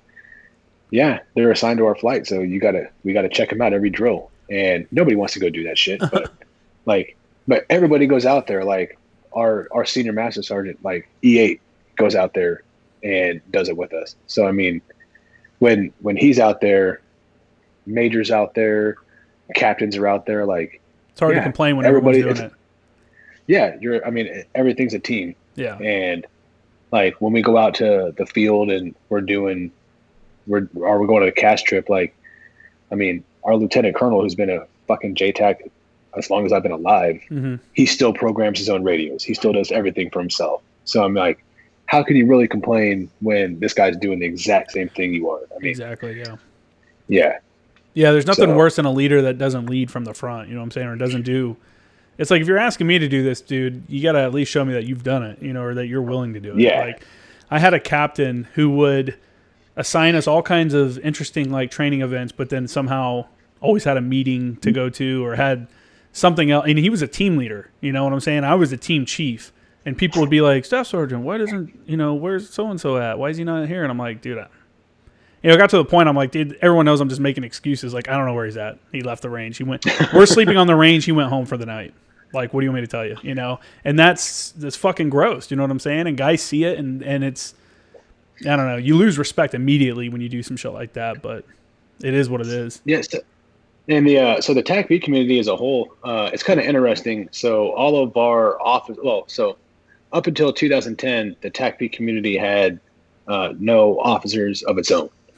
Prior to 2010, all the officers were pilots, and most of them are fighter pilots. So we still have like fighter pilots in our squadron that are assigned as TACPs now. Okay. They're not like beret. They're not beret holders, but they're on their ground tour. Yeah. Yeah. But for the Guard, a lot of them just choose to stay on the ground tour. Like, they just don't go back to flying. Like, our squadron commander, he's a F-16 pilot by trade, and he's been JTAC qualified, and he's our squadron commander. He's a lieutenant colonel.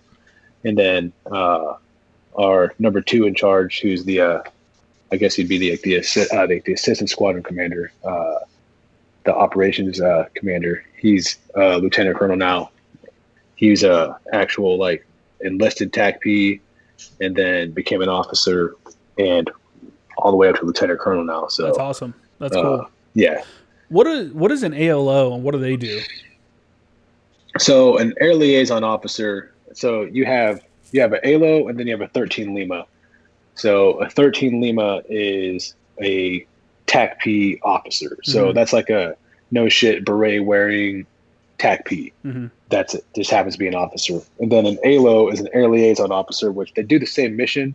It's just an ALO is going to be a rated pilot. Okay. So like he was probably F-16 guy or an A-10 guy. And so they were. So, because the Marine Corps has rated guys that go on a ground tour too, right? Yeah, we just call them FACs. They're just forward air controllers. Yeah. Do they end up going through a JTAC school too, or no? Yeah, they go through TSgt school. Yeah, even if because I think some of them go through some. I don't think they to become a FAC A. I don't think they do. I think the Navy requires them, but I think to be a FAC A in the squadrons, it's like a inter squadron kind of thing. Like they can make it amongst themselves. I think. I could be wrong on that. However, when they come, even if they're a FAC A, they still have to go to TCP school and do that, and then come back, and then go from there. Even the WTI. Yeah. So like the ALOs, they're all like I said, rated pilots, and they're really going to be like a battalion asset or regimental asset, and they're kind of going to sit up there and basically advise the higher up commanders on how to integrate close air support. If we're calling back because if we have no air on station and we call back, those are going to be the guys that push us air from higher. Okay, so that's kind of what they're there for. So would you say that they're like the air officer then? Yeah, they're kind of like there's an air liaison officer is what they're doing. Okay, and then so you have that, and then obviously the 13 Limas are TACP officers, so they're beret holders. They went through the whole TACP pipeline. Yeah, I know what you're saying. Because we have the air officer. That's just a billet. Do you need a pause? 1 second. Go ahead. Yeah. So I guess my next question would be is what level or what's the next step if let's say you want to go and work with like tier 1 guys. You want to go to STS, right? And that's the guys that work. Yeah. So if you want to get into STS, which is the Special Tactics Squadron, right? Mm-hmm. Okay. If you want to get into that, what's the requirements for like an Air Force TCP to move up into that? So you're going to have to obviously be JTAC qualified, and you submit a package, and then they have a separate selection for that. And then once you go through that selection process, if you're selected, they start interviewing you from there, and they figure out if you're going to go to a 2 series, which the 2 series is going to go to like SF teams. And then you have the 17th Special Tactics Squadron, which is only with Ranger Battalion. Okay. And then obviously you have the 24th Special Tactics Squadron, which is going to be the tier 1 for the Air Force. Okay. Now, for you as a guy that's just with the Air National Guard, TCP, do you guys, I guess I got a couple questions here. One, do you deploy like as individuals? Like, hey, I need one guy to go on this deployment, and then you bounce out like that? Or do you guys, like a whole flight, go together?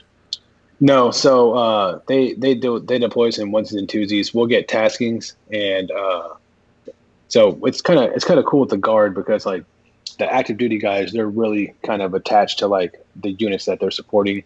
For the Guard, pretty much whoever puts up a tasking and wants JTACs, get to go. That was my next question: is if you guys had a traditional command and support kind of relationship there with the Guard. So active duty does, but the Guard kind of flexes more. So the Guard does, but it kind of flexes because obviously the Guard, like the National Guard infantry guys, aren't deploying all the time. Mm-hmm. But Guard soft units are always deploying. So they put in like special requests to get our guys, and then we'll send our JTACs off with them. And then a lot of times, like we had guys that deployed, and they were deployed with the Army National Guard infantry guys.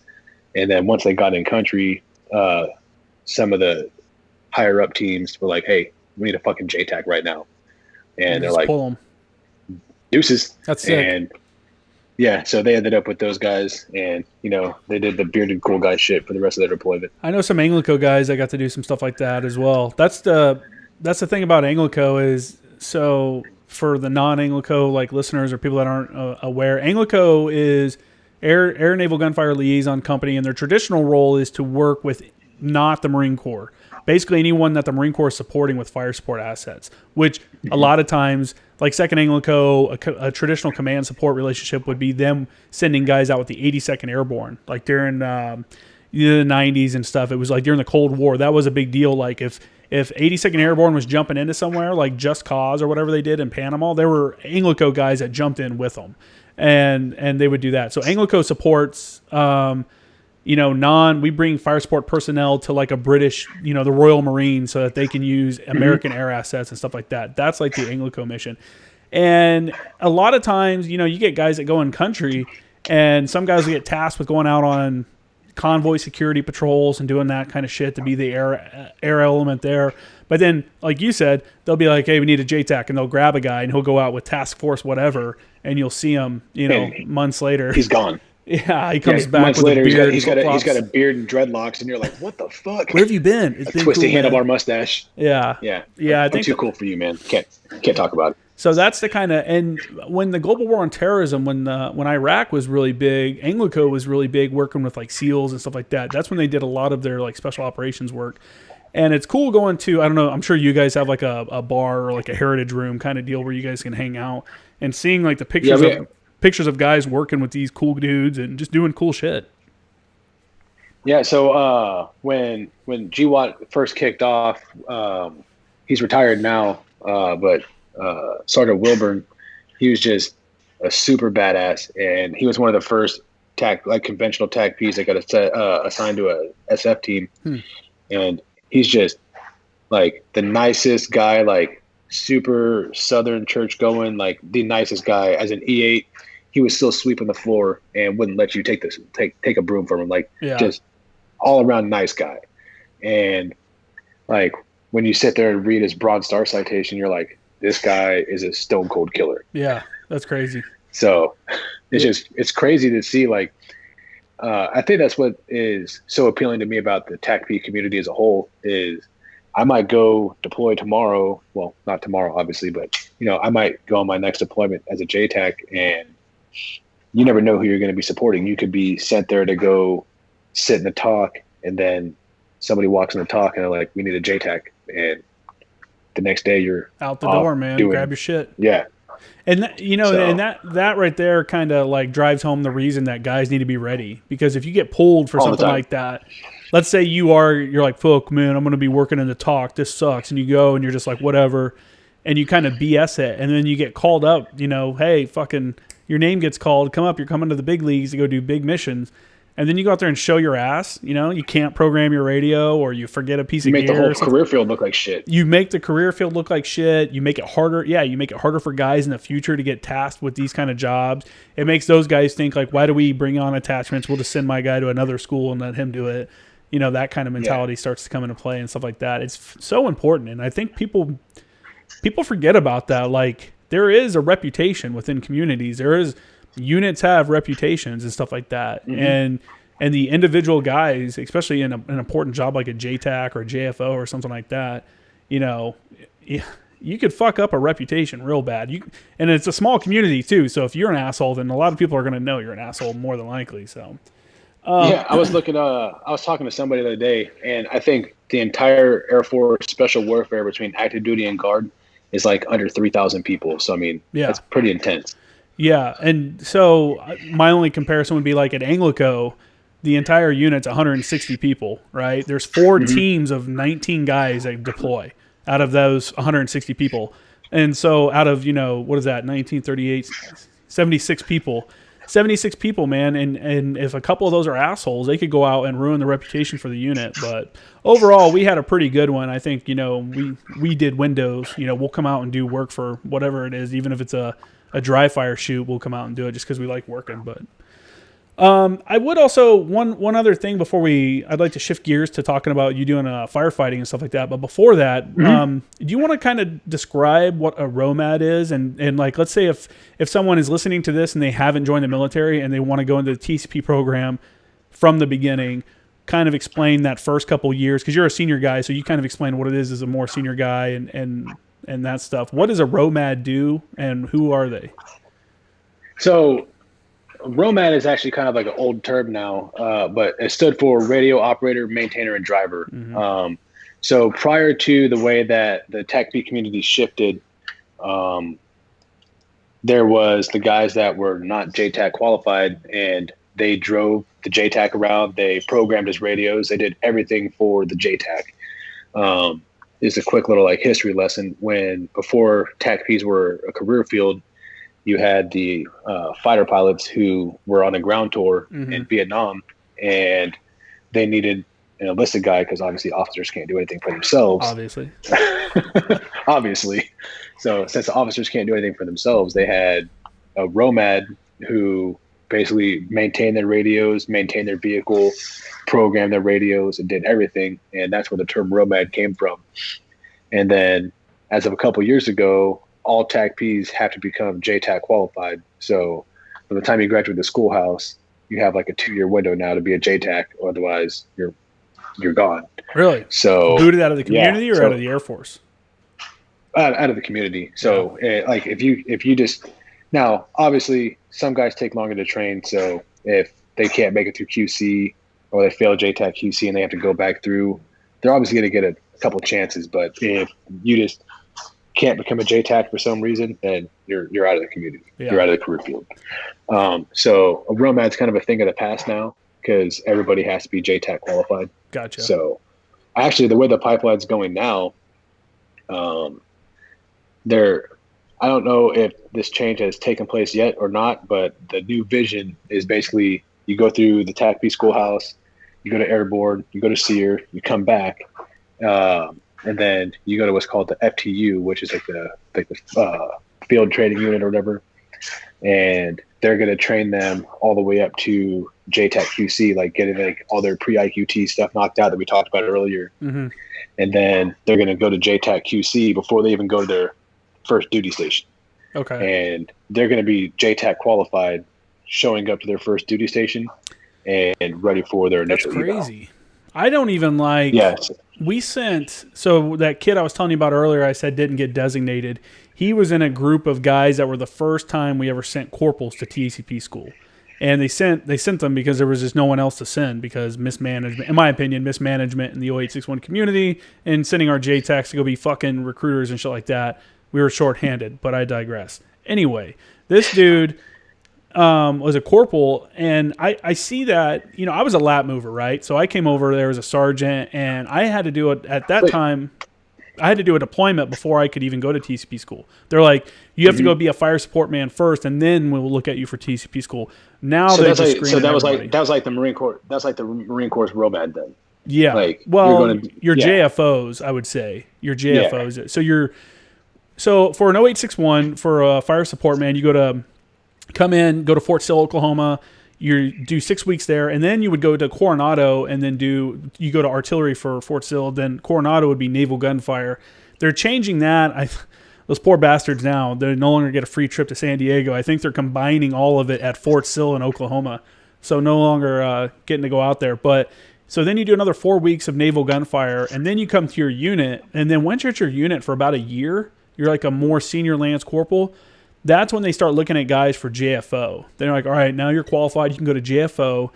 You go to that. That's like 3 weeks long. It's like a watered down TACP school. You know how, I don't know if you know what a JFO, yeah. I mean, you know what a JFO is. They basically can do everything except for cleared hot. Say cleared hot, Yeah. I mean, obviously like that's kind of like one of like so like you have all of your controls you have to get every 6 months. And one of them is a JF, like a remote observer control. So we integrate JFOs a lot. I mean, most of the time it's one of us that's playing a JFO for somebody else.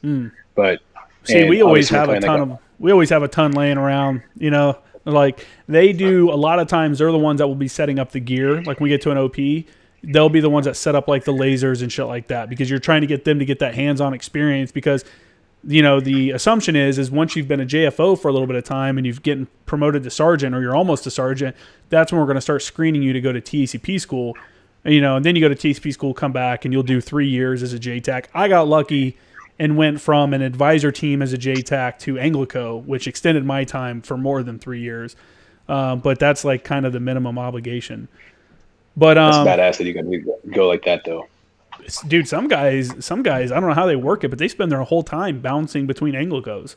Or they'll go teach at the schoolhouse for 3 years and come back and go to a different Anglico. And it's like, dude, that's sick, man. I mean, I liked being at 10th Marines, and being a JTAC at 10th Marines was fun, and the training was great. You just don't get as much high-quality training because at Anglico, you have a lot of pilots that are there on their ground tour, and they just reach out to their buddies and like, hey, man, hey, we need a CAS, section next week. Let's do this, and it's just, I don't know. They give you the big boy rules, somewhat, and they give you the flexibility to kind of come up with your own training. And, like I said, they're not immediately like, no funding. Like, they have plenty of funding. So, yeah, we'll send you out there for a couple of days to do this. Yeah. Like, I flew to Florida to go do AC-130s for like 2 or 3 days and then flew back. You know what I'm saying? Like, they're so much fun, aren't they? Oh, yeah. Go down to Hurlburt and working. Yeah. Yeah, man. It's rough. It's another rough place to go hang out. I know. Oh, no. I had to sit in Destin. Oh, it's horrible. Yeah. But I don't know where we're going with that. I think it's kind of unique, though. I mean, so you're taking these kids that are fresh out of the TACP pipeline. They're 18, 19 years old. And I feel like that's why the schoolhouse is so strict, and they really they beat attention to detail like into your head. Like, I thought the Marine Corps was nitpicky on attention to detail. My God, that school was like, everything was just ridiculous. Like, yeah, you have to be, right? I mean, yeah, that's one of those. And I guess that's kind of what I was getting at too, is that the Marine Corps makes you spend a few years learning the job before they'll send you to TSP school, because you have to know all the elements of being a forward observer and being a good, fire support person before you can go on to that next level. And I can't imagine some 18, 19-year-old kid coming out of school and really fully understanding the power and like capabilities that they wield, with that radio and the good and bad things that could come out of doing a control. If you do it wrong, I mean, even the pros that have been doing it for years fuck up. You saw, like, I was just talking to somebody the other day about that SF team in Afghanistan where the controllers dropped on themselves because they didn't spot the IR strobe, shit like that. So I think that's why. So I would say from start to finish for these guys coming through the new pipeline, I think it's 24 months is what it's gonna take. And I mean, that's 24 months from zero to hero. Like they're JTAC ready in 24 months, but that's 24 months of getting your dick kicked in and just JTAC shit shoved down your throat. Yeah. Now, obviously, once they get to their unit, it's probably going to be another 6 months to a year before they're mission qualified and ready to like rock out the door. So I mean, you're probably at that point, you're probably talking 3 years. If somebody's considering, JTAC. if someone's considering that job field, would you recommend that they go right into that, or do you think it'd be better to do a different job and then move into it when you're a little older? Just go straight into it. Yeah. I mean, yeah. So I mean, if you think about it, you go right in at 19 years old. By the time you're an E6, I mean, you're a seasoned JTAC, and I mean, at that point, like the world's at your fingertips. If you do an enlistment or two, and you're like, well, I want to go to an STS now. You go to an STS, and I mean, you kind of got it made from there. You can go hang out with the big boys. Once you go to STS, can you come back from that? Can you be like, all right, I'm kind of tired of being gone all the time. I'm gonna go back to the. Yeah, it's it. Yeah. Okay. So a lot of the guys in the career field, which I think is, part of me thinks it's awesome. Part of me is like, man, that kind of sucks because you'll have to go back and assess again. But I mean, you might go do a 4-year tour to STS, and then you go to a conventional unit, and then you go back to an STS. But you have to go back through the training again if you go back. Well, so it's just a selection like this. Like, it's really a selection just to make sure like you're a good controller, that you're mentally what they're looking for. Because I mean, our schoolhouse is tough enough that they know you're not going to quit. You know what I mean? Yeah. Like they know that probably quit's not in your agenda, so they just want to make sure that you don't suck at the JTAC, obviously, because you're not trying to have some guys go support CAG and not know their fucking job. Yeah. Yeah. So it's that's one of those things you can't be a liability at all. Like when you're an attachment. No. When you have such an important job as being a JTAC, and that's not me like, you know, as being a JTAC like churching it up, like it is such an important job, and like I said before, the power that you wield with your radio, that you could. I tried to make a purpose of saying it every time I taught a class at for the primer courses for guys getting ready to go to TCP school. Like, look, man, if you don't think you want to be here, then fucking quit and go away, because all you're gonna do is fuck something up, and you're gonna screw everybody else, because one bad drop, you know, you kill some civilians or you kill friendlies or something like that, you're changing SOPs because of that. That's going to cause SOPs changes. That's going to change ROEs, you know, the rules of engagement in country and stuff like that. Like, there's just no room for error. You know what I'm saying? There's just, when you're dropping, 500-pound bombs and 1,000-pound bombs on things, you just can't mess up. It's just, you know, and it's, I don't know. Some guys can't take that after a while, which I think is why there's a high turnover rate, because it's so stressful. You know, in the Marine Corps, you guys got guys, a lot of guys. I hit 12 years and got out. That's not an uncommon thing as an 0861. Is the turnover rate like that in the Air Force as well? So I haven't noticed that for the Guard, but I haven't been active duty as a TACP. I mean, I've only been in the Guard for, I guess going on 4 years now, but it took me quite a while to get a school date for TACP schoolhouse, because had to deal with going to get like some PTSD waivers and all that stuff. All the fun stuff. So I'd like to shift gears then and talk about a little bit about you being a firefighter, because that's another job that I think a lot of guys consider when they go to get out. Is like firefighting is like a I don't know, something that just seems like not an easy job to get into, but something that they'd be interested in. Where are you? You're a firefighter in Savannah? Yeah, I work for the city of Savannah. Okay. What was the hiring process like in Savannah? I've had a couple other guys come on and talk about the federal process out by Oklahoma, and then Quentin Brown came on and talked about, I think he's in Ohio. I think it's in Dayton in Ohio, or Cleveland. He works for 2 or 3 fire departments there, which is crazy.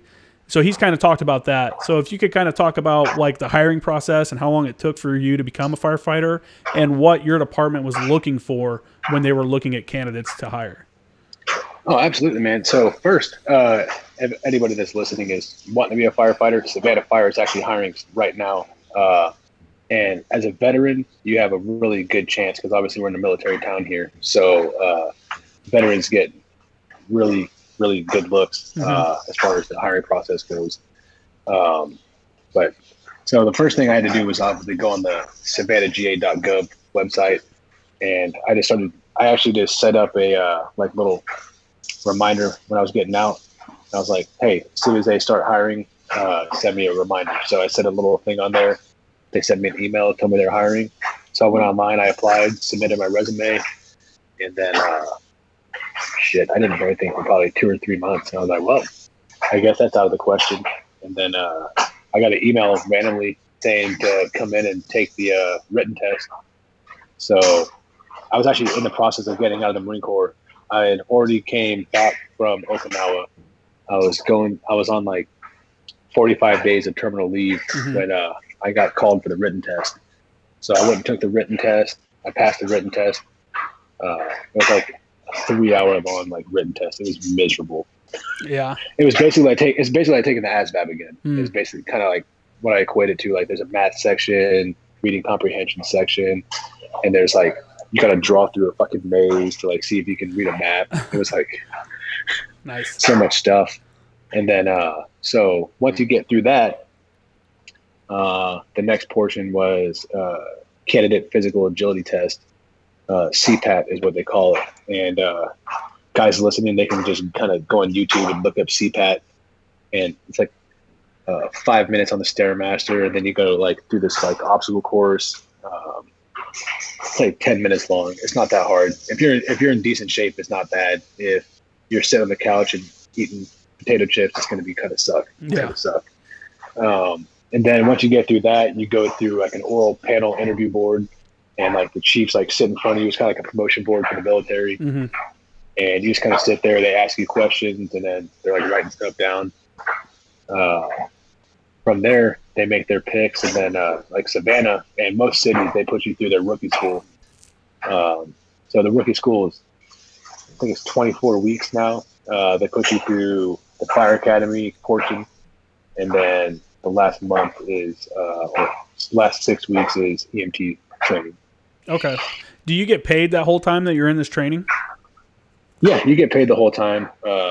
So like Savannah, like we get paid way lower than like California, but obviously the cost of living out here is way different. Yeah. So like, way different. I'm from California. I know like California, they start their firefighters off at like 70,000. They start us off at like 45. Yeah. Yeah. It's ridiculous out here. I'm in San Diego, so I know. Yeah.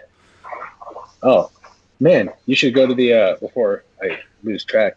I was talking to you about that nonprofit. You should try to get out there to one of those silky sites. You ever heard of those? Yeah, I have. If you want to go ahead and pitch your nonprofit that you were talking, I feel like I've heard about them for some reason before. Like I may have had someone on that pitched about them before.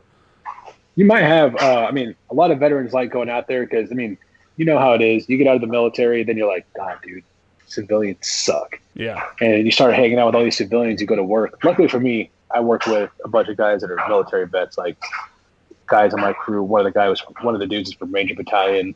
My first sergeant, one of the guys is a retired first sergeant from the 82nd. So, I mean, my crew in the fire department, we're pretty lucky. That's cool. And then the crew that I came from, one of the guys jumped in with the 173rd to Iraq. Oh, so wow. I mean, yeah, we got a lot of Ranger Bat boys on Savannah Fire, because obviously you got 175 here, so they get out. Yeah. Just want to stay in Savannah because Savannah rocks. Yeah. But Savannah's awesome. But yeah, so my fiance and I, well, she actually brought me into it. It's the Irreverent Warriors, and it's basically organization that you're just trying to bring veterans together, because the worst thing for veteran suicide obviously is self-isolation. They get into the civilian world and they realize they don't fit in, like especially people that have been in combat. Like you don't fit in with civilian counterparts anymore. They haven't been exposed to the things you've been exposed to. So the best way to kind of get yourself out of that isolation mode is to be around other veterans. And that's kind of what Irreverent Warriors is there for. And I mean, the mission of Irreverent Warriors is to bring veterans together using humor and camaraderie to improve mental health and prevent veteran suicide. I mean, that's the baseline. Like that's what it's there for. Yeah. And it's funny because like you'll go to these hikes and you'll see some guys that are kind of like standoffish. It's their first time being there, and they're like, I don't know if I want to like talk to these people or what. And then like next thing you know, they're like hugging these guys, posting pictures, and they're planning trips to fly across the country to go hang out with these guys. And I mean, it's kind of a cool thing when you see somebody break out of their shell. And I mean, you never know, that guy could have been half a second away from eating a bullet 3 days ago. Mm-hmm. And he decided to give it one more shot, and he goes and meets some other veterans, and now he's outside of there. And that's kind of what's important to me. I mean, I'm sure you've lost guys to suicide. I've lost guys to suicide. Mm-hmm. It sucks, man. Yeah, so it's anything that we can do to help. I think what you said is 100% accurate. The self-isolation, you know, you get out and you can't have a conversation with regular people, I guess, because they look at things differently. You know what I'm saying? Like, and I don't want to bring up current events, but I'm going to that, like, you look at stuff now and people talk about how bad it is and this is crazy and blah, blah, blah. And like, it's so horrible. You know, when everyone was going to buy toilet paper and paper towels and freaking out, I'm like, what are you people doing? Like, this isn't even bad. Like, we're chilling right now. I'll take a whole fucking shower with baby wipes, dude. Calm down. I told a guy, I was telling somebody, I went to the grocery store and there was a bunch of like premium meats and like frozen shrimp and all that stuff still in the freezers and everything during the whole like crazy part of the pandemic, the beginning days when everyone was buying everything. And I was like, that's how you know it's not crazy yet. There's still food on the shelves. I was like, if we were in a real situation where people were really like, this is fucking crazy, there would be no food on those shelves. Like, all that stuff would be hoarded. You're not going to pick and choose different types of food when you're hungry and stuff like that. So what I'm getting at, though, is that, yes, as veterans, especially combat veterans, you definitely look at stuff differently. And it's hard to have conversations with people. I remember one time I was showing a guy, I was like, dude, check this out. And I showed him a video of like an airstrike, you know, like in Afghanistan, but it was an IR one, you know, it was from a pod. So it wasn't crazy. And apparently it left he was not cool with it, because later on, like a couple weeks later, I was like, dude, check out this video on Instagram. He's like, you're not going to show me another dude getting killed, are you? And I'm like, oh no, like, oh man, now you make me feel like insecure. Like, oh my God, am I a psycho? And and me and you would sit there and drink a beer and make a joke about it. Yeah, you know, it's just a different mentality that you have, and I think the ability to just kind of be yourself in the military, which sounds weird, you know what I'm saying? Because you always hear about how, you know, the individualism is taken away and you're part of the team, and it's like, you know, you're in the military. However, there is a lot more leeway with the things you can do because you're seeing the extremes of things. So I guess, I don't know, man, the conversations are different. You know, when you sit on an observation post with the same 5 guys for 30 days, you know everything about those dudes after 30 days. Like, you've talked about shit that you would never talk about in the real world. You know, it's and it's stuff like that. Some of the conversations that happen inside of a Humvee, people would be like, fucking, what is wrong with these guys? I know, like, man. Yeah. You got to fuck one, marry one, kill one. And everybody's like, are you kidding me? Yeah, dude, I remember that going around on ship email. Like, that was like a daily thing on ship emails. The MFK fucking got uploaded. That's so crazy. But yeah, that's the kind of shit, though. It's just like, I don't know. You definitely got to have someone that you can talk to, because I got to a point where I didn't want to talk about some of the stuff I've done. And not because I was like, oh man, I've been in combat and it's crazy and you wouldn't understand. It was, I don't want to bring up that I went to a different country again, because I feel like I'm a one-up guy. When someone, oh yeah, Hong Kong is this. Oh, I've been to Hong Kong like 5 times. Oh, okay. Oh, da da da. Oh, I've been there. You know, oh, I've been, you know, and it becomes like no one can relate to you, because I don't know how many countries you've been to, but I've probably been to at least 15. You know what I'm saying? I was going to say probably 10 or 15. You know, and the average person can't relate to that. And the stuff that you see and do and experience. And I think I've been to every state in the United States. Yeah, almost. I haven't been up to PNW. I haven't been up to Oregon or Seattle or Washington. And I haven't been up on the Northeast to like Maine and New York and stuff like that. But exactly what you're talking about, though, people need to have a group of friends that they can talk to. In the year 2020, there is no reason why veterans feel like they can't reach out to someone else. Like, we have so many ways to access, like to call someone or video chat with someone or do something with someone. I wish more guys would reach out to not only reach out to people, their friends and stuff, but other, reach out to just random guy that you deployed with, like, hey man, I hope you're doing well. Like, even if they don't respond, just reach out and say hi, because that right there, I don't know, like you said, a guy could be a couple seconds away or a day away from eating a bullet, and just someone reaching out and saying, what's up, man? I hope you're doing well, could save them. And that simple reach out might be the determining factor of what saved that guy's life. For sure. I mean? So, and the other thing I was going to say too is not only having community. You need to have community so that you can relate and talk to people, but the other thing too is having a sense of purpose. You know what I'm saying? Because in the military, you feel like what you're doing has a purpose. Like there's we're working as a team to achieve some goal. Every day you're going out and PTing, or every day you're going out and doing something. So you're up and doing stuff every day. And then when you get out and you're not doing that stuff anymore, it's like a lot of guys lose their sense of purpose. They don't know what to do. They never feel comfortable in a job. They never feel comfortable at school. And it's all on the individual, but you got to find a sense of purpose. It's kind of crazy just how fast like somebody like feels like welcome at one of these hikes. So we had the hike in December last year down in Key West, and we're down there, and I see this guy we see this guy walking around. He's got a high and tight. We're like, "You in the Marine Corps?" And he's like, "Yeah, I'm just down here like hanging out with some family. What are you guys doing?" We're all standing outside of a bar in fucking Ranger panties, and we're like hanging out and just having fun. And we're like, "What are you doing here?" He's like, "Oh, I'm just kind of like hanging out with my family." We're like, "Hey, we're doing this hike tomorrow. You want to come hang out with us?" And he was like, "Yeah, sure." And he ended up hitting me up on Facebook like 3 or 4 days later. And he was like, "Dude, I did not realize how bad I needed that." He's still active duty right now. And he was like, "I didn't know how bad I just needed to be around other people like me and just have a few drinks, have some laughs, and just like forget about like all the crap that's going on in the world." For sure, like, man. Yeah. And guys have to do that, because I mean, look at it. You and I have never met. I've never talked to you in person. I came across, I think you follow me on Instagram, and I was looking through some of the profiles, and I was like, "Oh, what's this one?" And I saw that it was Marine to, I think your thing even says in the bio, like Marine Corps to TACP or something like that. And I was like, "Oh, that's super interesting." That's why I reached out to you, because I've been looking for someone that's done that kind of job that can explain about it. But we don't know each other, but we've sat here and talked for over 2 hours now and just had a conversation, because military people all have like shared experiences. We've all gone through like a boot camp. We've all gone through some kind of training. A lot of us have deployed overseas.